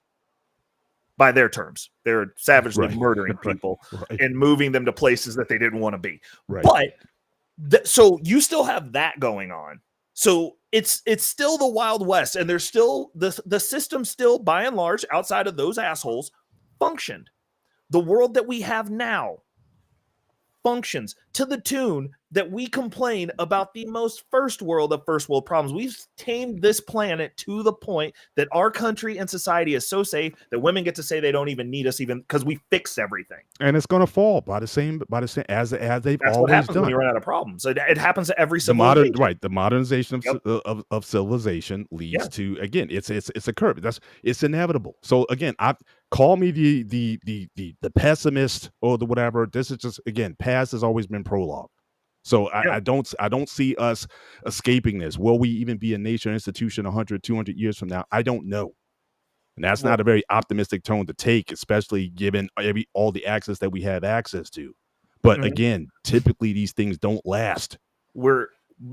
Actually, it's contrary. Typically they do. We're the youngest nation in existence. We're still a baby in comparison to anyone else. And I'm sure that during those dark ages that they went through, they had the same conversation. But they had the superior weapons or whatever to maintain it for a long period of time. The issue is we have the weaponry to maintain this. We have a big nuclear has leveled the playing field. 100%. But that's a mutually assured destruction option. We can't just throw a nuke everywhere. You'll kill the planet. Some people might. Greeks had Spartans. Hey, listen. Say more. We almost did back in '62. So I'm just saying. If we're gonna give Alicia the floor. Okay, can I get my last statement out, please? If we're gonna roast this planet, then we better hope we get hit first, because everyone else gets to die from cancer and boils. That's all I'm saying. All right. Yeah, I'm gonna go for it like you. All right, Alicia, you're Respect, up. Ray, Let's see always. what kind of damage you're gonna make tonight. Let's hear you out. Go ahead. Click the Hey unmute there, button guys. Hey, what's up? Good evening. Go ahead. You're up. I just wanted to say, the phrase "needing a man," that's where you go wrong. We don't need a man. We want a man, but we don't need one. We're very capable of doing everything that we can do without one. Okay. Till when? Till when? Yeah. I mean, I'm a very independent single mother doing what I can do. Oh, no. And I have no disrespect for that. Like I said, I come from a single mother. My mother also was never of the, she has a husband now, but she was growing up. She was never of the, I don't need a man. She was a detective. She got into fights with grown ass men. They're my size now. Oh boy. So I understand the concept of like want, but like also that's the lubed way of saying you don't need a man. like okay, wow. But what about and when I say how long, I'm going as you get older, because you don't sound like you're an old woman. You sound pretty young, spry, still got a lot of life left in you. You're strong. You're at your peak. Yeah, so but I've had men You say, have no idea. I've had men say to me, "Oh, you need me," and that's where it goes wrong. I don't need you. No, I don't think people Can no one says can I slightly push back? Okay, go ahead. You got it, David. Hear the problem when I hear that statement. The women of the westernization civilization had it easy. And I'm going to say that having it easy. If we take you out of this environment and put you in other environment where there's no governmental help whatsoever at all. I'm referring to the multiple countries in Africa that I spoke to a lot of people the past couple of months. I'm talking about people from the Middle East who is saying it's not as stupid people think it is. There are women out there who are single moms that get no governmental help going out there and looking for men because they say they actually need a man. What was being created here made it easy for women to say such a thing. But you try to do that same exact thing outside the wall of the United States or the UK and go to a place that create no such benefit for a woman to survive, then I promise you, I can bet you not only my whole life saving, I will donate all the blood I have and then to save a lot of people. You're not going to last. It's the reason why they say women of the westernization society are the most delusional women on the planet. And this is not a matter of trying to be saying it. You have to go out there and see it for yourself. There are women who came from this society and realized the hard way when they went out there, and some of them are saying, I had to change. I don't want to get the pushback when that comes to that time. I need that companion. You look at the definition of the word need and definition of the word want. One have a greater value than the other. The word need, the value is much higher and greater than to the value of want. So you have to be careful word had meaning. Because a real man, Oh, see, God I got ain't talking David. See, about look at him. the Look at him. loser you're arguing about, man, compared to the value of a need. See? I'm just talking out because I'm a freaking ass nerd and I had to break it down to common sense variable. I'm not gonna be boss Plus, man your because computer's boss man glitching took again. that level from me. Well, Well, hang on. I'm gonna ask something really quick. Yeah, go ahead. Pause. I'm gonna go down this path. And I want to tell a story really quick, but I'm gonna ask some questions really quick. What is the point of a want, Alicia? I would say a want is to have a companion, a partner who shares things but knows that you can do it, but wants to do it for you. Let me ask more direct. What is the point of a want in relation to a need? A need is more like you will not survive without me. Like needing a person where you will be nothing if you don't have me there. Like needing. I don't need. Okay. I work. I take care of myself. I take care of my son. Like for men to come on and say, you need me, it's not needing. Then I have a question. What is the point of the want if not to lead to the need?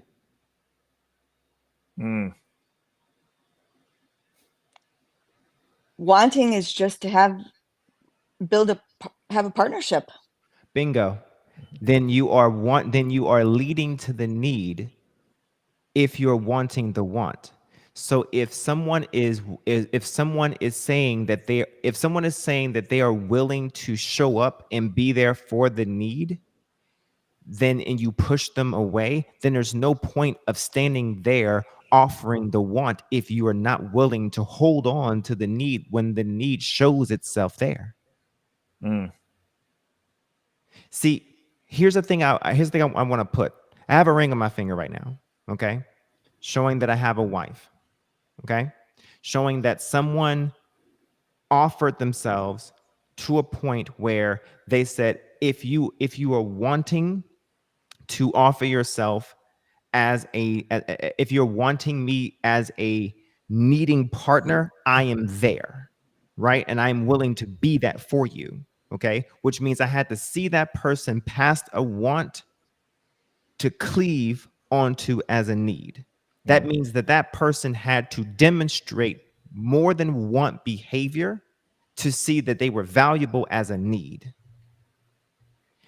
People are going to show up in your life if they value you. They're going to demonstrate in your life as men. They're going to demonstrate need behavior, which means they're going to be dominant. They're going to be aggressive in a good way. Okay. Aggressive in a good way. Okay. They're going to be aggressive. They're going to be somewhat overbearing in a sense that they're going to want to try their best to take over things in a way that alleviates stress and pressures and demanding requirements for you. They're going to try and prove the words that you just took offense to, that you just demonstrated to us tonight. Those words of "you need me." Women take offense to those words of a man saying that you need me, as if to suggest that you're not doing a good enough job in isolation or in resolute status. And that's not what a man is saying if he is offering up his resolute status. If a man is offering up his resolute status enough to be able to cleave himself to you when he could have anybody else, that's a man saying to you that he's wanting to give you this. Potentially. Then why do men say you need us? You need us. I've never said that to anybody. I mean, in a whole, I will tell you this: we need each other. How about that? And this is what I'm going to tell you. You sound like my mother when she was young. You sound like I've watched her go through this, and this is from somebody who was in a very masculine role, masculine position, very masculine person, and she really carried that chip too. And she never vocalized it, but she carried herself in that way because she did everything. She made sure I went to school. She was on my neck. She went to work. You're working hard. My question to you would be, do you want to do that till you die? Do you want to have to do that till you die? Because it doesn't get easier. Like you sound like you might be younger than me. I look good, but I'm a little bit older. Not as old as Mr. Bennett or CBN, but I'm older. And it's a long road to go down with that chip on your shoulder. And I would say, generally speaking, you just ain't met the right one. Nobody should tell you need each other. For me to tell you, and this is somebody who's probably within the next 36 months going to be in a position where I don't have to go to work anymore. Going to have my whole life fucking ahead of me. And I can tell you right now that me not having a wife, it is vapious to a certain degree. Like I've had to come up with meta games for myself to play where I'm helping other people and I'm making my existence for other people in my family because I don't have a wife. It's not that I can't exist like this and I'm going to be strong until I'm dead and that's fine. But it's not going to be the existence that it would have been with that counterpart because we weren't made to go through this alone. That's not how we were built. You're fighting nature. We have more data of us pairing together and working together than we do of this.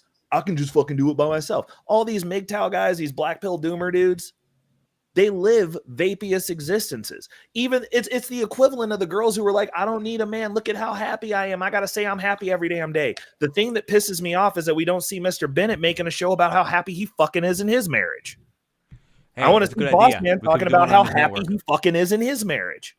The issue is it's a reinforced behavior, and you have the sisterhood and the gynocracy that's encouraging you to go pay for your stuff yourself. You know why? Because women are bigger consumers. You spend more than a man does. You are a profit center for this machine, this game that we're in. And not only that, you're not as complete. I am not as complete. We need each other. There should be no shame in that. I have no problem saying that. Like at some point, I'm going to go get me a freaking wife because I need one. Like and that's okay. The longer you fight that though, the longer you got that chip on your shoulder, because my mom passed up some good dudes that she could have married before she ended up marrying my stepfather that she has now because of that chip, because she just strong chin, strong jawline. I'm walking through, I got it. Hey, Radicals, I want to ask you, first, I don't want to ignore because I know Unapologetic came on, but I want to come back to that, if you wouldn't mind sharing how your mom, what changed from that younger person to finally save that if we can. I think that's worth, yes, that definitely. But I want to respect it. Let's get her first. Go ahead, you're up. Hey, guys. So I want to start by saying I am married, have been married going on 6 years, right? And to Alicia, I can 100% understand what you're saying. I've never personally had a man tell me that I need him. I think that any person that tells another person you need me is a very narcissistic trait. So it's just like, you might want to calm down. But I absolutely 110% need my husband.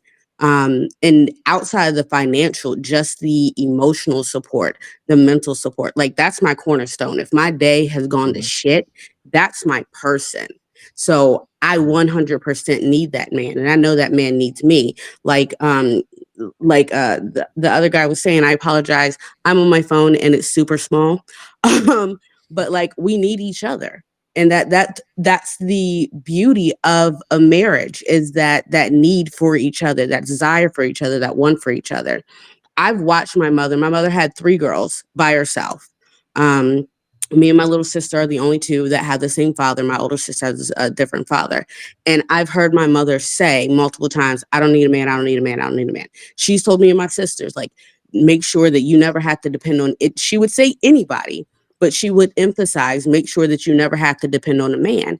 And I never understood where that came from, because as long as I've been born, for 35 years, my grandparents have been together. So her parents were in a happy long-term marriage for her entire existence. So I never really understood that. And I kind of carried that around with me in my younger years. I'll be honest about it. And then once I got older, it's like, okay, maybe I don't need a man, but I want one. And in my first marriage, because it's the current marriage that I'm in is my second. In my first marriage, I thought that was my person. After about a decade, it came to light that it wasn't my person, but I never went back to that mindset of I don't need a man. What my mindset then changed to is I need a specific type of man. I need a man that's going to pour into me the same amount that I pour into him, if not more, because some days I am not top tier. I know I stress my husband out every day that ends in Y or W, and twice on Sundays because it's fun sometimes. But I also know that if he's having a bad day, baby, come on, let's talk about it. Like, what's going on? and we sit down and then we have dialogue. One of my favorite things that me and my husband do is usually on a Sunday morning is we are having, like healthy debates about things that's going on in the world. So I can understand where people are saying, oh, I don't need a man, I want one. You need one, sweetheart, because I don't care what it is that you have in your drawer. I know like the rose is a thing. I ain't gonna sit here and act like I don't have two. I do. But it's for fun. That rose is not gonna hold me when I cry. It's not gonna be able to rub my back or rub my feet or anything else of that nature. So yeah, for me personally, I need a man. I do know women that are completely happy being single, and that's great for them. As for my mom, she's never been married. She has we'll say long-term boyfriend, I guess, if that's what you want to call him, who I've looked at as a father figure because he's been in my life for 25 years. But that's also with her still saying, I don't need a man, until it came to her needing to fix a pipe in her kitchen. And then she tried to come borrow my husband to do that. And I was like, girl, I thought you didn't need a man. What happened? So like, I'm sorry. She said, I ain't even loaning my husband to this bitch. And I didn't. And I didn't. She got my little sister, who also claims she don't need a man, to help her. And they can sit there and be two Spencers by themselves. Like, I need my man. I love my man. I want my man. So I feel like women that are just, I don't need a man. I don't need a man. I don't know if you're trying to convince everyone else. Quite frankly, I don't care whether you have a man or you don't. Like, I'm happy with mine. Or if you're trying to convince yourself. But I think that at some point you do have to have a come to Jesus moment. And it's just like, okay, maybe I should really reevaluate what it is that I want out of this life, what it is that I want out of a relationship, because maybe you don't need the men that you've been dealing with. And that's fair, right? Maybe you need a different type of man. Maybe you need to experience a different type of man versus just saying, I don't need a man. Like, I knew that I did not need my ex-husband, but I 100% need my current husband. That's my piece. Dang. That was bars right there. Mic drop. I'm speechless. Like, thank you for coming up. Thank you. You see the camera's not on because I told you it's past bonnet o'clock. We've been giving you the mic drop sign, so we've been putting our fists in the air and just dropping the mic. So we're just embrace the. You go back and see it later. Embrace I already dropped somewhere. it. I already Okay, dropped there you it. Yeah, because I know she has something to say. I know her by now. go. Oh, let me redrop it. Oh, if one thing, it's embrace coming here. If Take Key coming here, I'm going to the shelter, to the bomb shelter. I'm sorry. At the shelter? Wait a minute, at the shelter. You're going into overtime. No, here.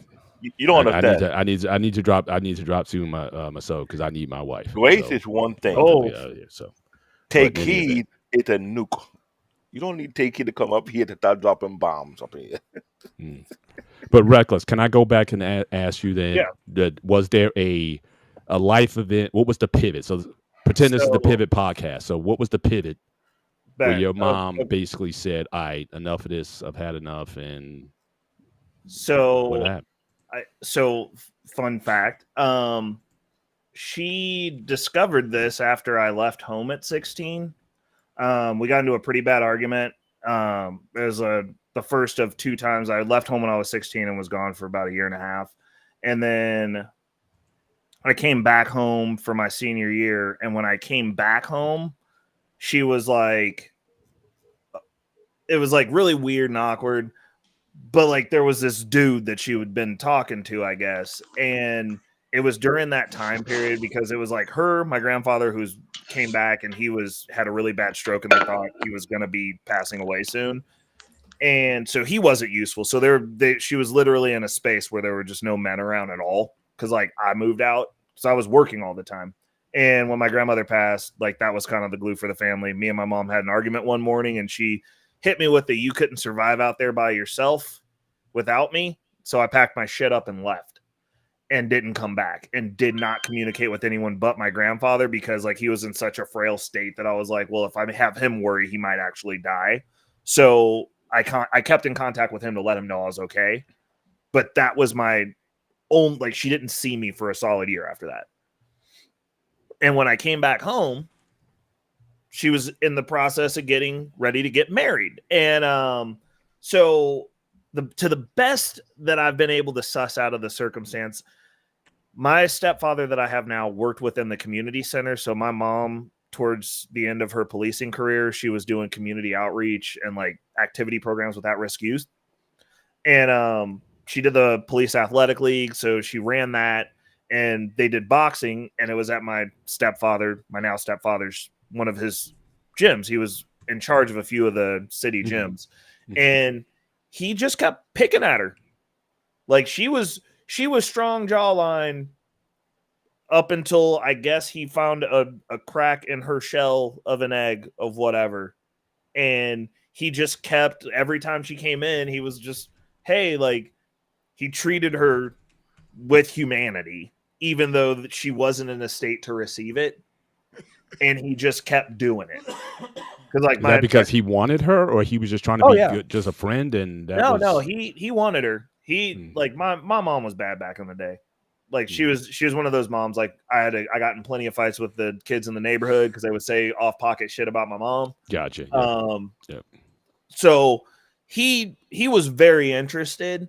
But he's totally not like anyone in our family. Like I've said on multiple panels, like my stepdad's he's soft in comparison to everyone in our family. Like the one rule in our family for the men is you're not allowed to be weak or show weakness, which includes crying. It includes telling people how you feel about anything. It includes not letting people talk crazy to you without whipping that ass or getting beat up. One of the two. But you gotta go get your licks in. Like we don't take disrespect. You're a man. You deal with it. And his family was very matriarchal run with a very passive father who was a strong man, but he like people find their opposite. And so he was very passive, went to war, served the country, and just wanted to chill when he got back, and found a woman who was very type A and aggressive and micromanaging. So like he grew up very, very chill, very calming way, very not aggressive, very not going to hit you. And that worked for my mom because it's a polar opposite of what she is. But like him getting in her view took a while because like she normally, the guys that she dated, she also looked for strong men, and you can't have two alphas in the house. It don't work. So he just kept being present, being there. Like, hey, like, how's it going? Like not pushy, but just like, hey, like every time I see this guy, I have a good experience with this guy. And then finally, like, I think at some point when I left, like she started going to church again, and like they went to the same church. And that's when that view came around, because she had no one around to help her with fucking anything around the house because I left and my grandfather wasn't capable. So I think that put her in a space where it was like, oh, like I don't want to work this hard and come home and have to do the house stuff this hard. Cause I mean, that's what I do right now. Like I go to work, I have like a set tier cycling list of stuff that I got to clean around my house to keep my house in order. Like it's constant. You have your routine in other words. Yeah, it's constant work though. And like that's the thing. That doesn't mean that women can't do it. I'm just like, why I don't want to do it. So if Alicia wants to be a boss babe and take care of a reckless rated narrow dude, I'll come hang around your house and give you some stiff ones, and I'll just sit around and play Xbox. Like you don't want that either, because that's not what you actually want. Otherwise, I'm 100% sure that most of these women, there's a fry cook at McDonald's that just gazes at you longingly with this broke ass. No, I do not want that stuff either.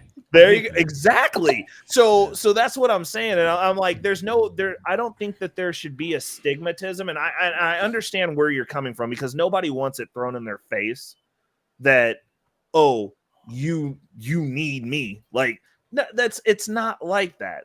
It's a completion. Let me jump here for a second, really fast. Yeah, before, actually, I need to pop off because I have things to attend to.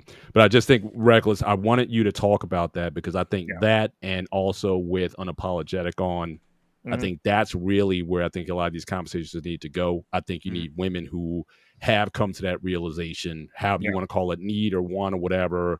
But again, you recognize and appreciate the value of the man in your life.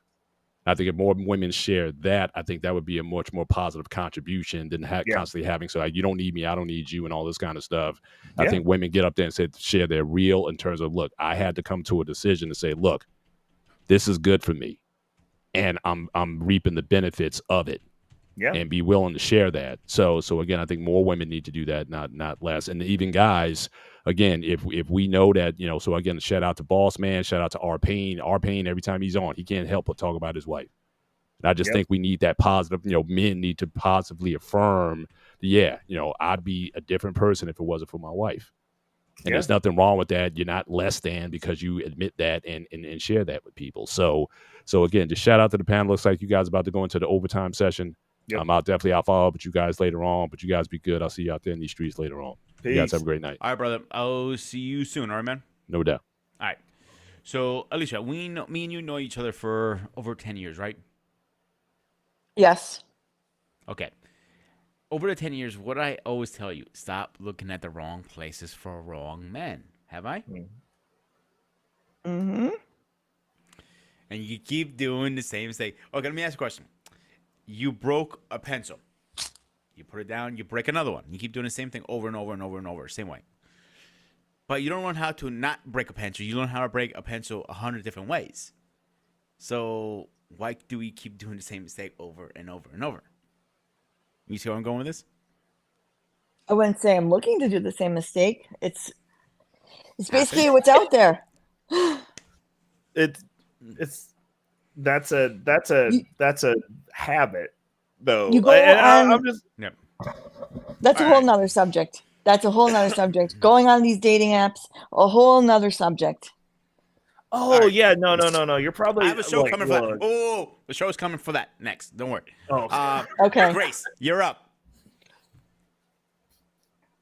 Hi guys, how are you? This is an awesome topic. I'm all for it.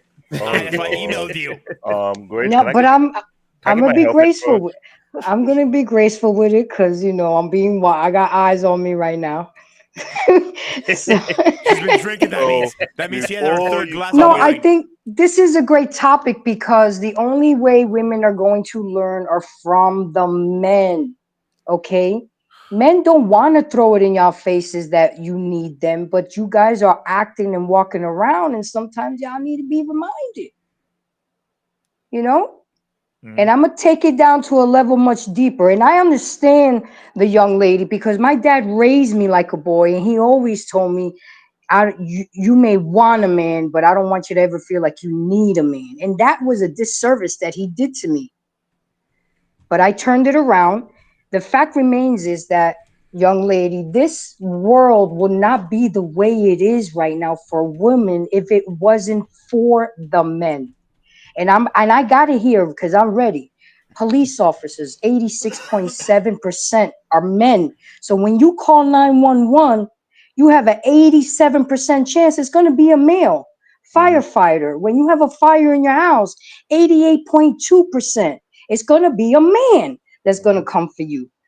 You want your trash picked up twice a week and you're recycling, it's going to be 91.6%. Who's doing that? Men.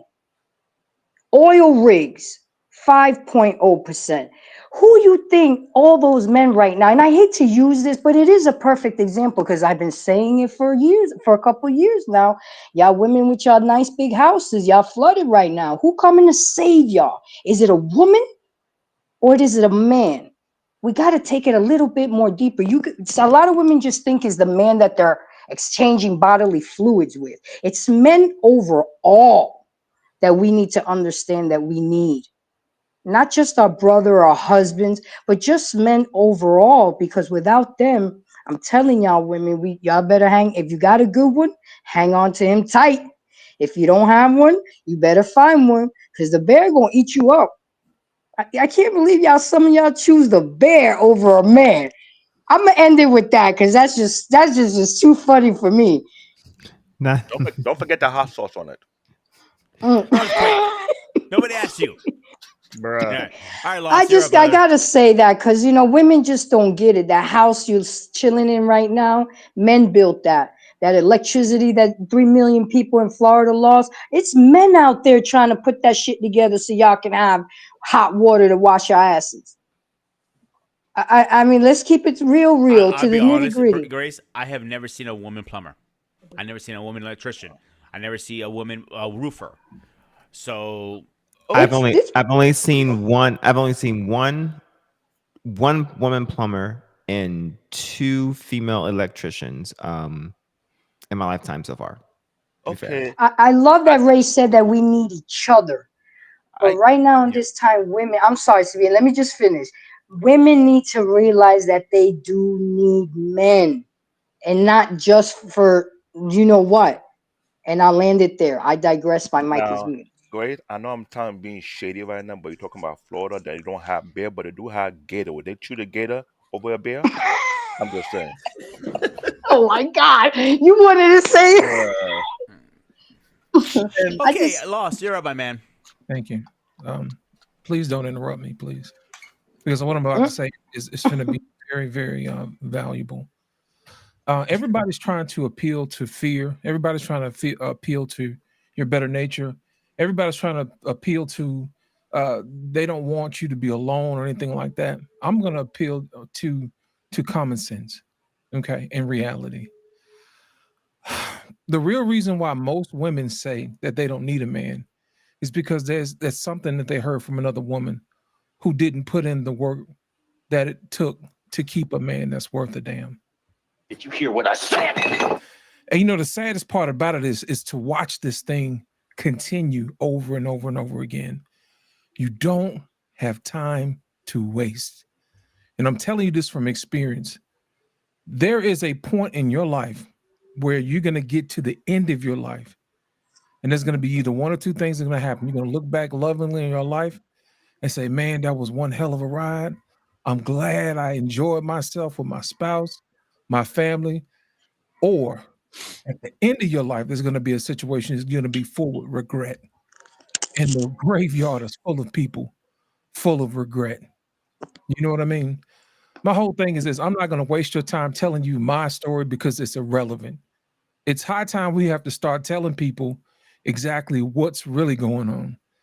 Most times when women say they don't need a man or something like that, they heard it from another woman. You know, the sad part about that is that they never apologize for giving bad information. Did you hear what I said? This is what happened. I watched a clip today of Tia Mowry sitting on The View talking with a whole bunch of women, and then she started crying when they asked her, was she okay? And the tears start running down her eyes. And all of them knew that she was broken.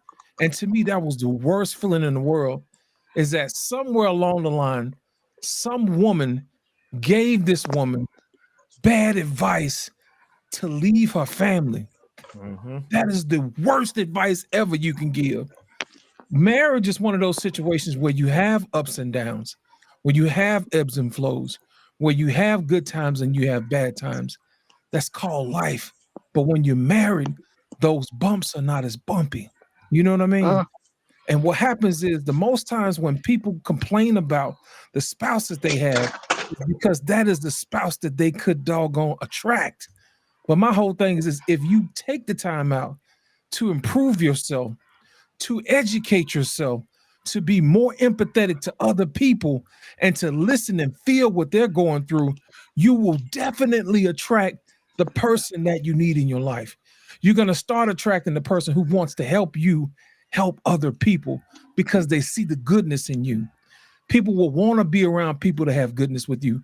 And you know what's going to happen as a result of that? Even if people who don't have the best interest in life for you come against you, other people who love you will come to your defense. And that is a wall that you need to build every single day, whether it be man, whether it be woman. People around you who love you are your barriers. They're your fence. They're your hedge of protection in this world that means you no good. So I will tell you this, and I'm going to leave my microphone right here after this. Please don't ever say you don't need anybody, male or female, because you don't know Who's coming to your rescue when you needed the most? When you needed the most. So my thing is this, y'all. Make sure that we treat conversations like this with the reverence that it deserves, because it is that important. It is that important because it is. We joke around and we play. That's all well and good and fun. But when I hear somebody say the same thing over and over again, something wells up in me and say, hey, you have to stomp that out, because I know sour grapes when I hear it. Do y'all remember the story of the fox and the sour grapes? You know what I mean? All the grapes he could get were on the ground, but they're all rotten. You know what I mean? And all of a sudden, he saw the grapes that he wanted. It was so high up on the tree, but he couldn't climb it or whatever and get to it. He said, oh, I didn't want the most sour grapes anyway.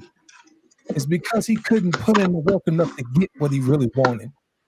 Ladies, I'm telling you right now, put in the work that you need to put in the work to get the man that you deserve.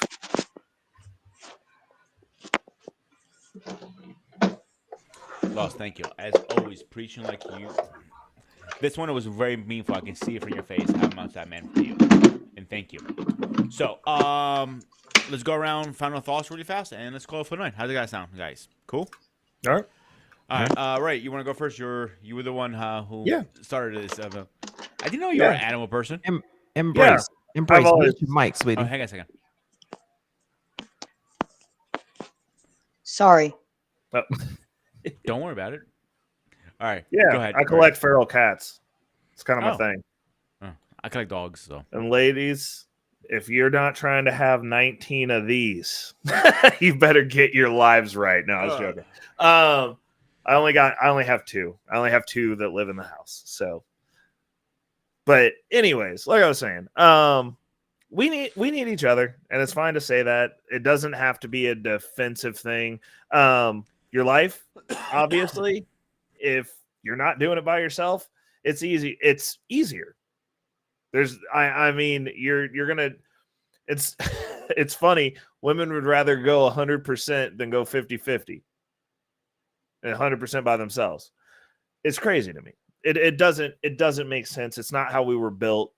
A lot of people profit from the way that we have decided to sort out this society during its collapse. And a lot of people are going to miss out on having a full existence. And I'm not saying that you can't have some great times. I'm not saying that the streets aren't fun. They're great. They're great to me. The streets love me. But it's vapious. It doesn't have purpose. It doesn't have meaning. And most people don't even have like a sub game of like, yo, I'm going to help make sure my family's better. There's not even a backup game. You're literally just living selfishly. And then you're going to die alone selfishly. And I mean, some of you who have kids think that your kids are going to be there, and they're seeing what you're doing and they don't like you. They just don't say anything. If you don't believe me, go to a retirement home and see how many women are in there alone, dying, alone. And their kids don't go see them. No one goes to see them. You can go see them. They'll be happy you showed up because no one else is, because of decisions that they made. And me being a phase one feminist, I'm all for it. You can do that. But those hens will come home to roost. Eventually, you won't be as desirable in the marketplace. And that's not to scare people. Honestly, the women that are older now are looking better than the middle-aged women of younger generations. Like, y'all are doing something wrong. You're partying too hard or something. You're not aging right. So we can't, like, saying the wall is at 30. If I get on these dating apps now and I see 30-year-olds that look like they're 57, and I just think it's old women that are lying, but like sometimes those are like actually those people, and it's crazy to me. So like the wall's moving forward. There'll be a time to where you're going to be competing to get a good man later on in life off the man tree, and those men are going to have access to the 25 to 30-year-old version of you that can still give them a kid. And you're going to be sitting out here, and then you're going to start trying to make them feel bad for finding women that are fertile because you can't do the primary job of what they're wanting, and it's going to be too late. It's going to be hard. And that's not to say that there aren't older people that get married, but it's like you have to find a specific, like you're narrowing that window down to where it's like now you got to be a good man who doesn't want any more kids. Hopefully you've had kids or you just don't care about your bloodline moving forward anymore. And it's gonna leave a certain level of relegation. And for the ladies who have children, don't let your dating life traumatize your child. It's a good way to end up in a nursing home by yourself or to have your child hate you in adulthood. Like it's you have to do right by the kid. Decisions have been made. Kids here, remember in all things that you do, that child didn't ask to be born. You forced that child to be here. No one asks to be here. Period. Every child that is born is a decision that you made. So you should do right by that decision because you forced that existence into reality. You pushed that existence from the ether into here. And now we're all here and we got to live based on what you've given us. So protect your children. There's a lot, unfortunately, there are scuzzy dudes out there that are predators of that fashion that specifically target single mothers, not to scare tactic people, but they exist. And it's disgusting and it's unfortunate, but you have to always be protective of your child first and foremost. And that doesn't mean put on your dating profile that your child comes first, especially if you're asking for someone to help you clean up the mess that somebody else made. So all in all, we do need each other. We need to start moving with intention when it comes to the serious things in life, such as bringing children into this world, relationships. So that way we're not constantly running into that same brick wall. If you're running into that same brick wall, you have to evaluate how you are getting to it every time. That's the intention part. Got to start assessing what we're doing. Like if you're finding the same personality in a different meat suit, every person you date, that's not every man. You're finding them, or they're finding you, and you got to figure out a way to get them to not find you.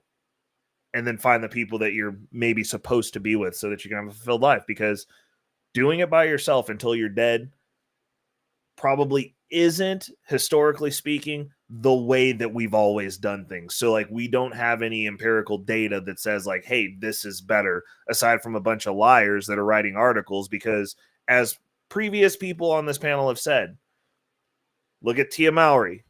She got talked into doing that. And you know what Tia still hasn't done? Told everybody that she fucked up, because she talked all that good shit when she broke that man's heart, and then wanted to sit on TV and cry because she couldn't get back in the house. And that's the reality of a lot of what goes on. A lot of you have trained yourself via your actions, via your previous relationships, to fuck things up with the person that you're supposed to be with, and you're going to lose that person, and it's going to hurt. And then you're going to have to start all over and hopefully find another version of that person. Probably won't be of the same caliber of the one that you lost. But now you got to hope that you find somebody to finish this out with, because shit gets heavy. Your bones are going to get brittle. It's going to be boring. You're going to be sitting there talking to yourself. Everyone else is going to be having fruitful lives. And you're going to be sitting there talking about the trips that you went on. Everything's going to be in hindsight because you're no longer building anything with anyone, and you're not going to have a consistent person that was there during all the hindsight to rehash those stories with. I mean, I imagine that one day when I'm old, I guess, that it'll be a good thing to look back and talk about the good old days with the person that I'm married to that was there for a chunk of it. Like, people don't think. You don't think forward. We don't think long term. We've got to shift the way that we're thinking. We live in a society where everything's disposable and or instant. People do not fight for anything anymore. If you have no fight, you're going to have a bad life. It's just what it is. You'll go fight for that job. Fight for the man you're supposed to be with. Men, fight for the woman you're supposed to be with. Like, it goes both ways. That's all I got, man. I hope you guys have a good night. It's been an honor. Love hanging out over here with you. Peace. Brother, thank you. Thank you so much. let's get David in here if he's not sleeping. David, you awake? All right, boss man, you go second. I gotta wake him up. Lazarus, come forth. David died. Why does all the old men go to sleep on the back? Are you awake? I was listening. Keep my eye All clicking to right, every all word. right. Go ahead. Go ahead, Earthquake. You was listening with your eyes Me, closed. yeah. It's a thing I learned back in my country. Sometimes go to the listen to everything away, pay close attention to what they're saying. But I'll just say this: as a person who have lived outside the country and been at a place before, I understand what's going on in today's society. This thing that you're doing, the more you drag it on, the more you pay a huge consequence behind it. I'll just gonna make it very simple. I've seen the back and forth. I've seen the nonsense. You got women bragging as if that they have control of the pulse of today's society when you gonna find out you have no freaking clue what the hell is going on. Things are changing. There's a new market being created.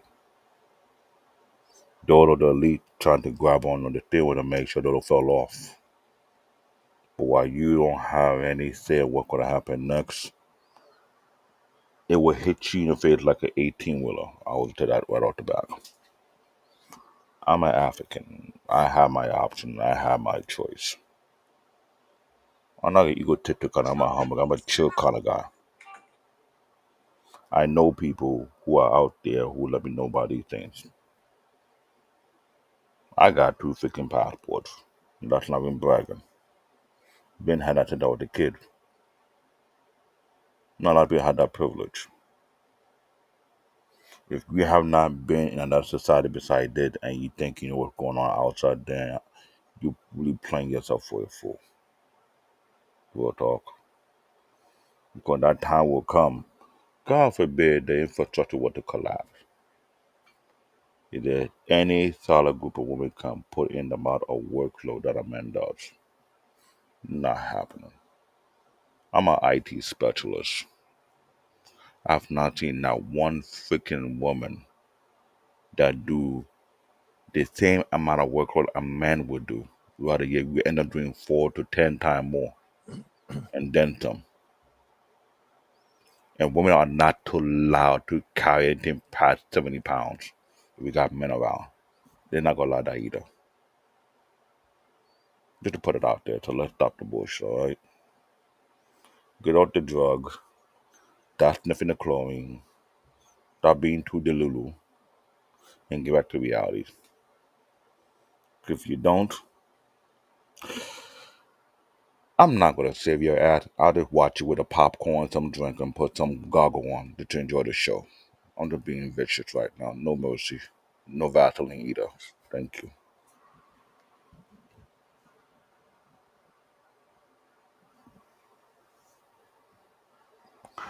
And the mute button have got Ghost Spotter. He lost his voice. Motherfucker. That was so good all night. I hate when that damn thing gets me.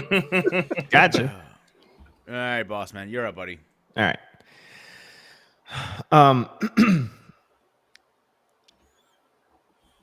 I think everyone overall, as far as from the women's perspective, I think everyone for the most part has a fear of delineation and an adequate and reasonable fear of reasonable relegation. And what I mean by that is a fear of delineating any type of responsibility and being relegated to a place beside or behind anyone, behind their king, and being relegated to a queen's place. And it's not a place of weakness. It's actually a place of strength. I think the world tells a woman that not being in control and allowing someone else to be at the helm is in a position of weakness, is in a position of fear, it's in a position of being frivolous, is in a position of being meek. But actually, it is a woman's greatest strength to be in a place where she is being revered, she is being protected, she is being reverenced beside or slightly below her king. And that is not to say that she is any less powerful, because anyone knows chess understands that a queen is instrumental. I mean, a queen is instrumental in the way that the entire force moves across the chessboard. That's why I chose this behind me. I need my queen. I am everything, but also nothing without my queen as well. That's why it is important for us kings to be able to choose our partners very, very carefully, very, very specifically, okay, and with intent. But also, women, you as queens on a chessboard cannot and will never move like kings. And the moment you try to move like men, there are consequences in life. If you as a woman move like a man, conquest for men is something to brag about, but conquest for a woman doesn't ring the same. It doesn't sound the same. It sounds good when you're young, but as you get older, it's nothing to brag about. It doesn't wear the same on a woman to brag about what you've conquered, especially if you have no one to share it with or no one to ravish in it with, to sit back and kind of, delve into it with and just kind of just, live in it with. It's kind of like the Oprah effect, where you have everything but no family to look around and enjoy it with. Ladies, understand that there's a difference between probability and possibility. Yeah, it's possible for you to be in your 40s, in your 50s, in your 60s, and have a hot girl summer and find love and find someone, but it's not probable. And men typically, at writ large, don't really change as far as what it is that we're looking for, wanting, desiring. But what does change is you. And you can't get mad at the constant not changing when you are the one that ends up changing. So it's time to start taking a different approach and being more intentful. Or intentional, excuse me, different word. Sorry, that isn't even a word. Being more intentional. Okay, and understanding that from an earlier age, you have to make a decision of which path you're going to take. And if you're going to take an amalgamated and concatenated kind of sort of approach in life, then start earlier, mixing a little bit of business as far as being able to self-sustain, while also mixing in intention as far as your relation and relational life and your marital status and your personal life, mixing that in there. Because if you focus on one more than the other one too much, you create an imbalance. But as far as from a man's perspective, I've never heard a man, and there are men on the panel, but behind the screen, I have never heard a man pompously and in any bodacious and bloviating kind of fashion ever say that they didn't need a woman. That's because we have never claimed that we didn't. But every day, men have to wake up and listen to a world say that women don't need men. And what a world this will turn into when men finally wake up and say, you know what, fuck it.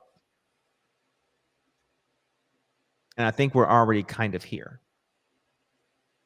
So if there's only one message I will say, is that it is not a place of weakness for you to realize that it's okay to be professional, get your life together, and be all that you can be in a way that is advantageous and that is efficacious for you and for your partner, for your king, for the union, and not just for yourself. Because if you live for yourself, you only have yourself to rely on and nobody else.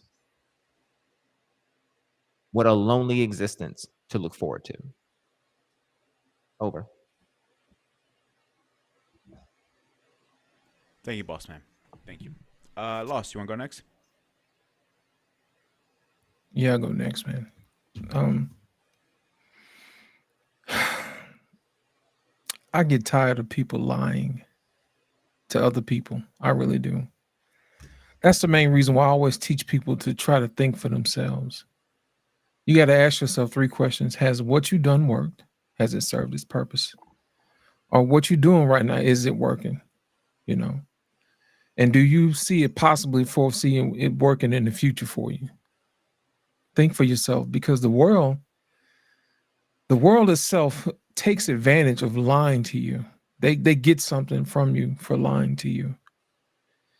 And the quicker you learn that, the better off you'll be. There's this thing that I've noticed over the years where people disrespect the mantle of manhood. They have marginalized it. They've trivialized it. They've disrespected the institution of manhood. And every day I wake up and I see men walk away. I see men give up. I see men just say, you know what? If they're not going to respect me for what I do, then so be it. I saw a story where this Asian lady was having a heart attack on the train. And all these guys were standing around, just watching. And the other women were trying to save her life. And it was like, why won't you guys, help us? And the guys were like, for what? We may get in trouble. She may say that we touched her inappropriately, even in the event of them trying to save her life. And to me, that is a world I do not want to live in, where the men are afraid to be men. And the women don't respect men for being men. The sad part about this is that the world has lied to women and told them that they don't need men or they don't respect the institution of man. Some of the greatest philosophers, some of the greatest mathematicians, some of the greatest inventors have all been men, But at the same time, there's no reason why people should look down on the institution of womanhood. They've also lied to you there as well. They have told you that being a woman is less than, when it's not. It's just different. I don't know any man who would like to give birth. Not one. I don't know any man that would like to bleed every single month. Not one. So I don't think men understand what it takes or what goes into being a woman because they see you go through it. But I honestly don't believe that a lot of women understand what it takes to be a man, because most of the stuff that it takes to be a man is usually out of your eyesight. It's like those guys who are in the military who have to take a life. You'll never see that. And you'll never see what he has to deal with internally on why he deals with that or how he deals with that internally. There's always a struggle internally when it comes to being a man. We don't boast about that. Most men walk around with a monster inside, and every day they try to tame it. And then we see women try to put on the costume as if they are monsters when they're not. Real men know better. Real men know when women put on men's costumes, that they're playing. And all the while, they're telling her, yes, we respect you. And all the while, they do not, because you didn't earn what it takes to be a man. You were simply given a few tools to emulate being a man. Because if it were not for the rules in place societally, the world would look totally different than what it is. All of the genteelness of a man goes out of the window. All of the faithfulness goes out of the window, and you'll be introduced to a savage that you didn't have a clue existed. Now, on the other hand, there's a spiritual side to man that tames this monster, that tells him right from wrong. That is an internal struggle that also men deal with, that women don't see. And I think that is the issue, is that you don't get to see what makes a man on the inside and sometimes on the outside. So when I hear things like, I don't need a man, that's someone who's never really been around a man, a real man, a man who stands up for stuff when it needs to be, a man who rushes into a burning house to save a family, even when it's not his own. Those are real men. Real men educate you. Real men look out for you. Real men want what's best for you. Very few people run across those men. You know why? Because those type of men are busy. And they rarely sit around with their heels up, relaxing. The other day, I had a female friend of mine told me, you know what? I would have been in a relationship with you, but I think I would have worked circles around you. And the killing part about it, I didn't say a word, because I don't entertain people who don't respect me as a man. I said, listen, I only sleep 4 hours a day. I said, you're in the bed by 8:30. There's no way you can outwork me. But I do appreciate the offer. But you have to remember, I still have a say-so in this. You don't get to decide. So when you learn to respect the institution of manhood, I just may entertain you. But until then, continue on. And I say this to the ladies, continue on until you understand the mantle of manhood and respect it. Continue on. Eventually you'll learn. I pray that it's a whole lot sooner than later, because it's a whole lot easier to course correct at the beginning of the trip than it is to lose your way along the trip and try to find your way back. Over.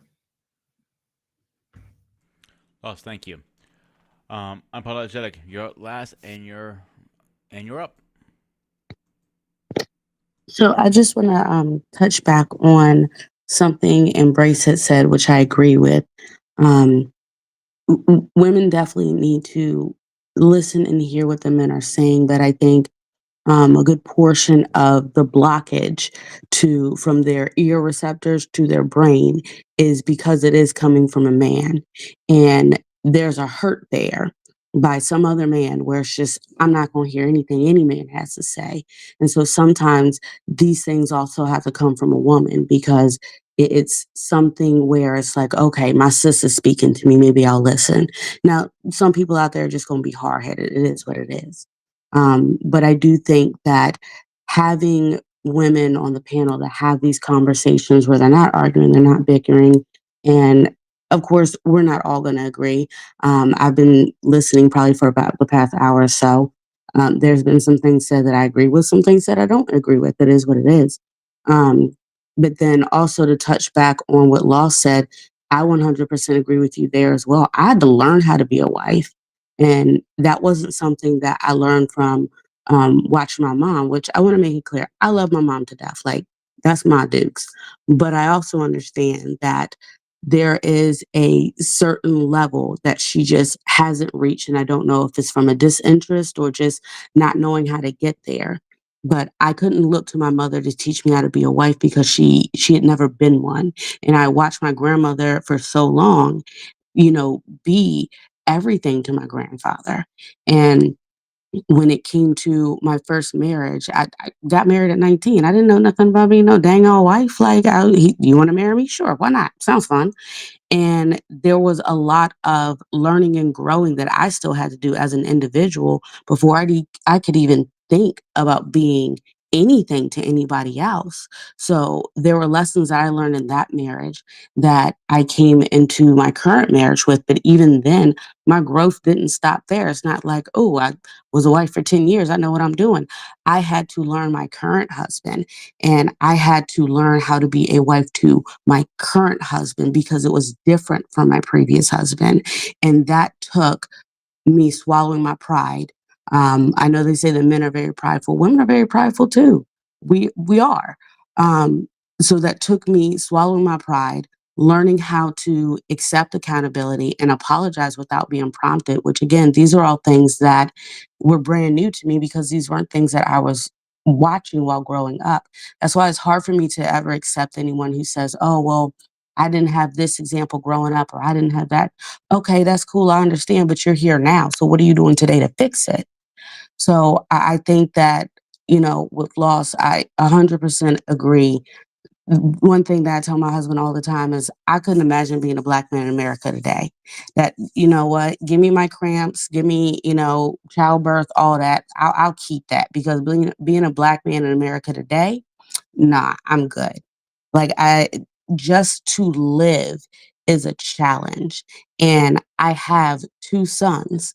And my oldest son, he's my little chocolate chip baby. And I fear for him the most because he is a dark-skinned black male that's gonna be tall and he's quiet, and I fear for him the most because I've seen what his father has gone through, but then also watching like what my current husband goes through, even just in the workplace, like how he has to engage and deal with older women in the workplace. Like you almost can't say anything without it being turned into something crazy. And it's just like, how did you even get there? So when I hear you guys talking about, I'm good on females because y'all little delulu, like y'all don't know what you want. You want your cake and eat it too. You're right. And I even said in the comments, it's crazy for you to want everything and have absolutely nothing to offer.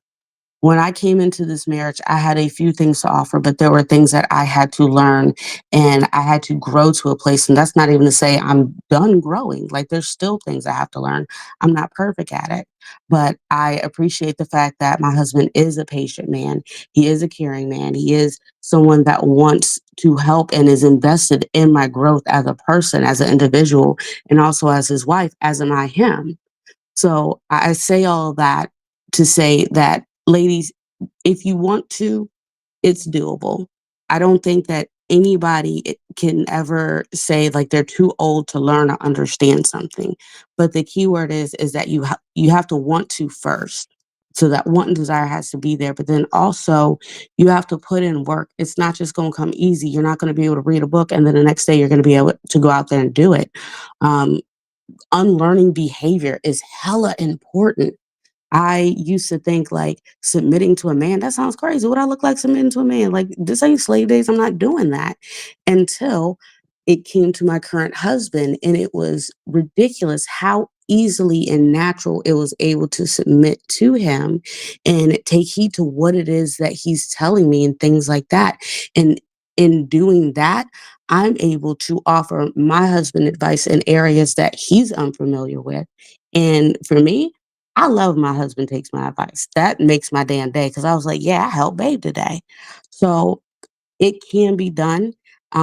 It's messy. I'm gonna be honest with you, but there's nothing in life worth having that isn't messy, that isn't hard. And it's really about putting in that work and defining what it is that you want. But the statement of, I don't need a man, when I say I don't need something, I am usually somewhere in the mall and I'm not supposed to be, or I'm on Amazon and I got a bunch of crap in my cart and I'm like, okay, girl, you don't need this. You don't need that. But it never crossed my mind to say, I don't need a man. At least not at this stage that I'm at before. At 17, 18, 19 years old, I didn't need a man because I was a damn kid. And what I needed was a job and to finish my education. But a man came and, things happen the way that they did. But I'm a firm believer in everything happens exactly the way it's supposed to, good, bad, or indifferent. And everything that happens to us should be taken as a lesson. Again, good, bad, or indifferent. I've taken the things that I've learned over these years and I've applied them and I've used them and I've learned from them. And these are things that I've taught that I'm teaching my daughter. And because my daughter came out of nowhere and said, "Ma, I don't need a man. I don't need a man." I'm like, who taught you that bullshit? I mean, where is this coming from? You've been hanging around your grandmother too much. So I had to sit her down and explain to her, like, if you feel like you don't need a man and that's what you feel deep in your heart, that's fine. But sweetheart, you're 19. Like, you don't know what you need at this very moment. But I would never look at her and say, "Oh, yeah, you don't need a man. You can figure it out," because she can't. She's smart. She's, hella intelligent, hella gifted. And I do believe she could figure this all out by herself. But it is lonely not having a man. It is lonely not having a person. Like, even if men aren't your thing, it is lonely not having your person. So you have to get past that thought process that needing someone is a negative, because where it can be, that doesn't fit in every situation. And with that, I yield. Thank you so much, and hopefully we can see you in the future shows. I think you'd be a good part of it. So let's get her in here. She's a beautiful Grace, and I totally forgot about her, so my bad. And let's get her in here. Wow. But I'm trying to kiss your but ass right now. anyway, guys, this was an awesome conversation. I love it when men are in their teaching mode, and I love it when there's women that are taking heed to the lessons, because we need. I guess Ray said it best. We need each other, and if God realized that we need each other, I mean, God made woman for the man, ladies. We are out of order. That's why we're lost in the sauce right now. The children belong to the women belong to the men, and the men belong to God. He took a rib and made us for him. And the fact that you say you don't need a man, but God recognizes that a man needed a woman and then we need each other, what makes you better than God? What makes you think you know better than God? And now that we know better, we should do better. And I love Unapologetic Lala because she is the younger version of the mindset that we should be having. I'm 20 years older than you on Unapologetic, and if you could teach the younger women to think like you, wow, how great it would be. How great it would be. But I'm not going to be too long-winded. I just want to say thank you for the conversation. I love my men. Y'all always there for us. Good, bad, and the ugly. There was a woman out there. She was a lesbian, and she lived the life of a man. There's a book. It was really good. I'm going to reread it again. She lived the life of a man, and she ended up deleting herself because it got to her psyche so bad on how hard a man really has it. And let's put a double whammy on it, a black man, that she deleted herself. So imagine all our men right now who are walking around in silence, suffering in silence, don't have a safe place to talk or to go because we make it so hostile for them. So think twice, ladies. We need our men. We're living in biblical times right now. It's not what you want anymore, it's what you need. With that being said, I digress. My mic is muted. Grace, thank you so much. Thank everybody who came up. Thank you. This was actually a very good and interesting conversation, and I'm surprised how many people showed up. I'll be honest with you guys. So hopefully we can continue this journey together. But let's do a little schedule update. So this Sunday this Saturday we are talking about Kingsman: The Art of Spies. I'm actually looking forward to that movie and talking that conversation. David, do you remember that, or you saw it sleeping again on me? Okay, you've seen him twice. They're two different movies of the Kingsman. The first one and the He's second one. listening with his eyes closed. He On mentioned the Sunday, Kingman, and there are two. Which one are you referring? Are you referring to the first Kingman or the second one the son took over? the whole series I'm talking about. We're gonna go over. He's talking about the new one that And hasn't came out yet, man. is the Or fourth there's one another coming one out? coming out. The third one. The third one came out right. The fourth one. He's talking about fourth one, right? The latest one. Okay, third one came out. Is a prequel. I saw parts of it. It's not. I'm not really a big fan of that one, to be honest with you. But Sunday we are gonna be talking about cigarettes. Me and Paul. We're gonna go over smoking in Europe versus America. All that nice jazz. And where are we here? And next Thursday we're gonna be talking about is your head on right? Yeah. That's real Chris Ray kind of show. Yeah. Shut up over The there. answer is always no. Yeah.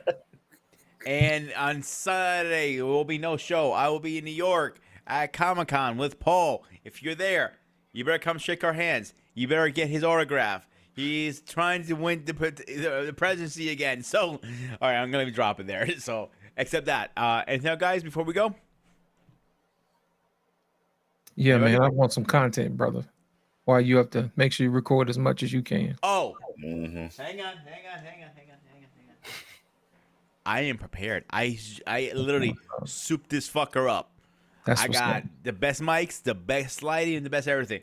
I dropped over $2K on this damn little thing. That's what's up. On top, I already paid. Yeah, that's like GoPro on steroids now. Right. So we're gonna be working on before you something. go, I want to say, Ray, what's up, man? It's been too long. Bro, I'll be hiding.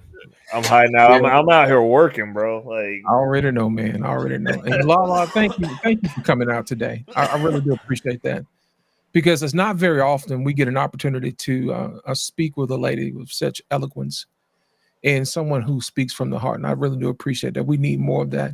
And I want to tell you personally, thank you for coming out today.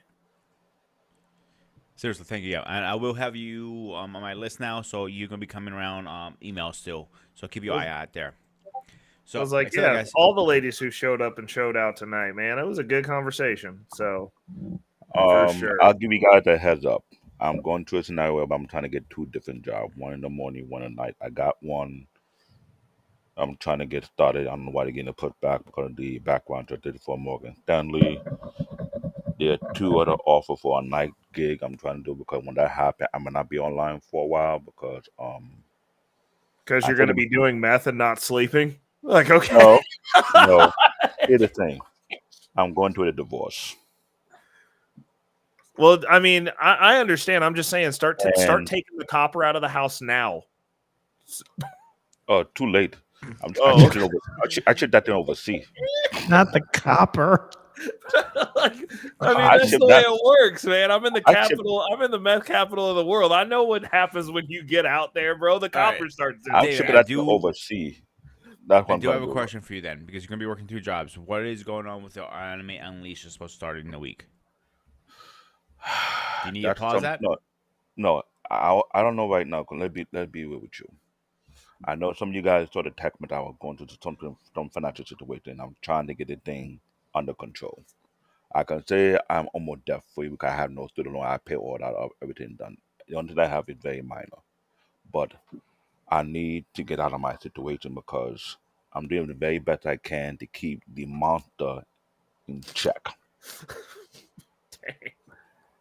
Once again, God, I'm an African. I'm not an American black man. I can do my very if this best helps to keep. you out, No, David, I'm just saying I can keep my best. Hear me my out, anger. hear me out. Check. I can help you out. Alex needs a roommate in his little dog house. So you know, my communing a little bit. He wants him. I'm telling you, I'm not the regular kind of beat. I'm the kind of beat the animal went away from. You don't know my dog guy well. I know. I'm just saying.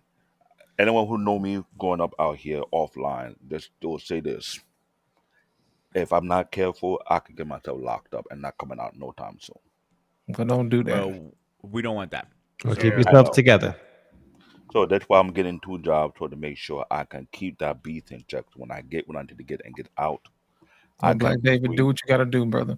You don't have to explain nothing to us. You want to borrow my cat? You don't owe us anything, dude. You want to borrow the cat?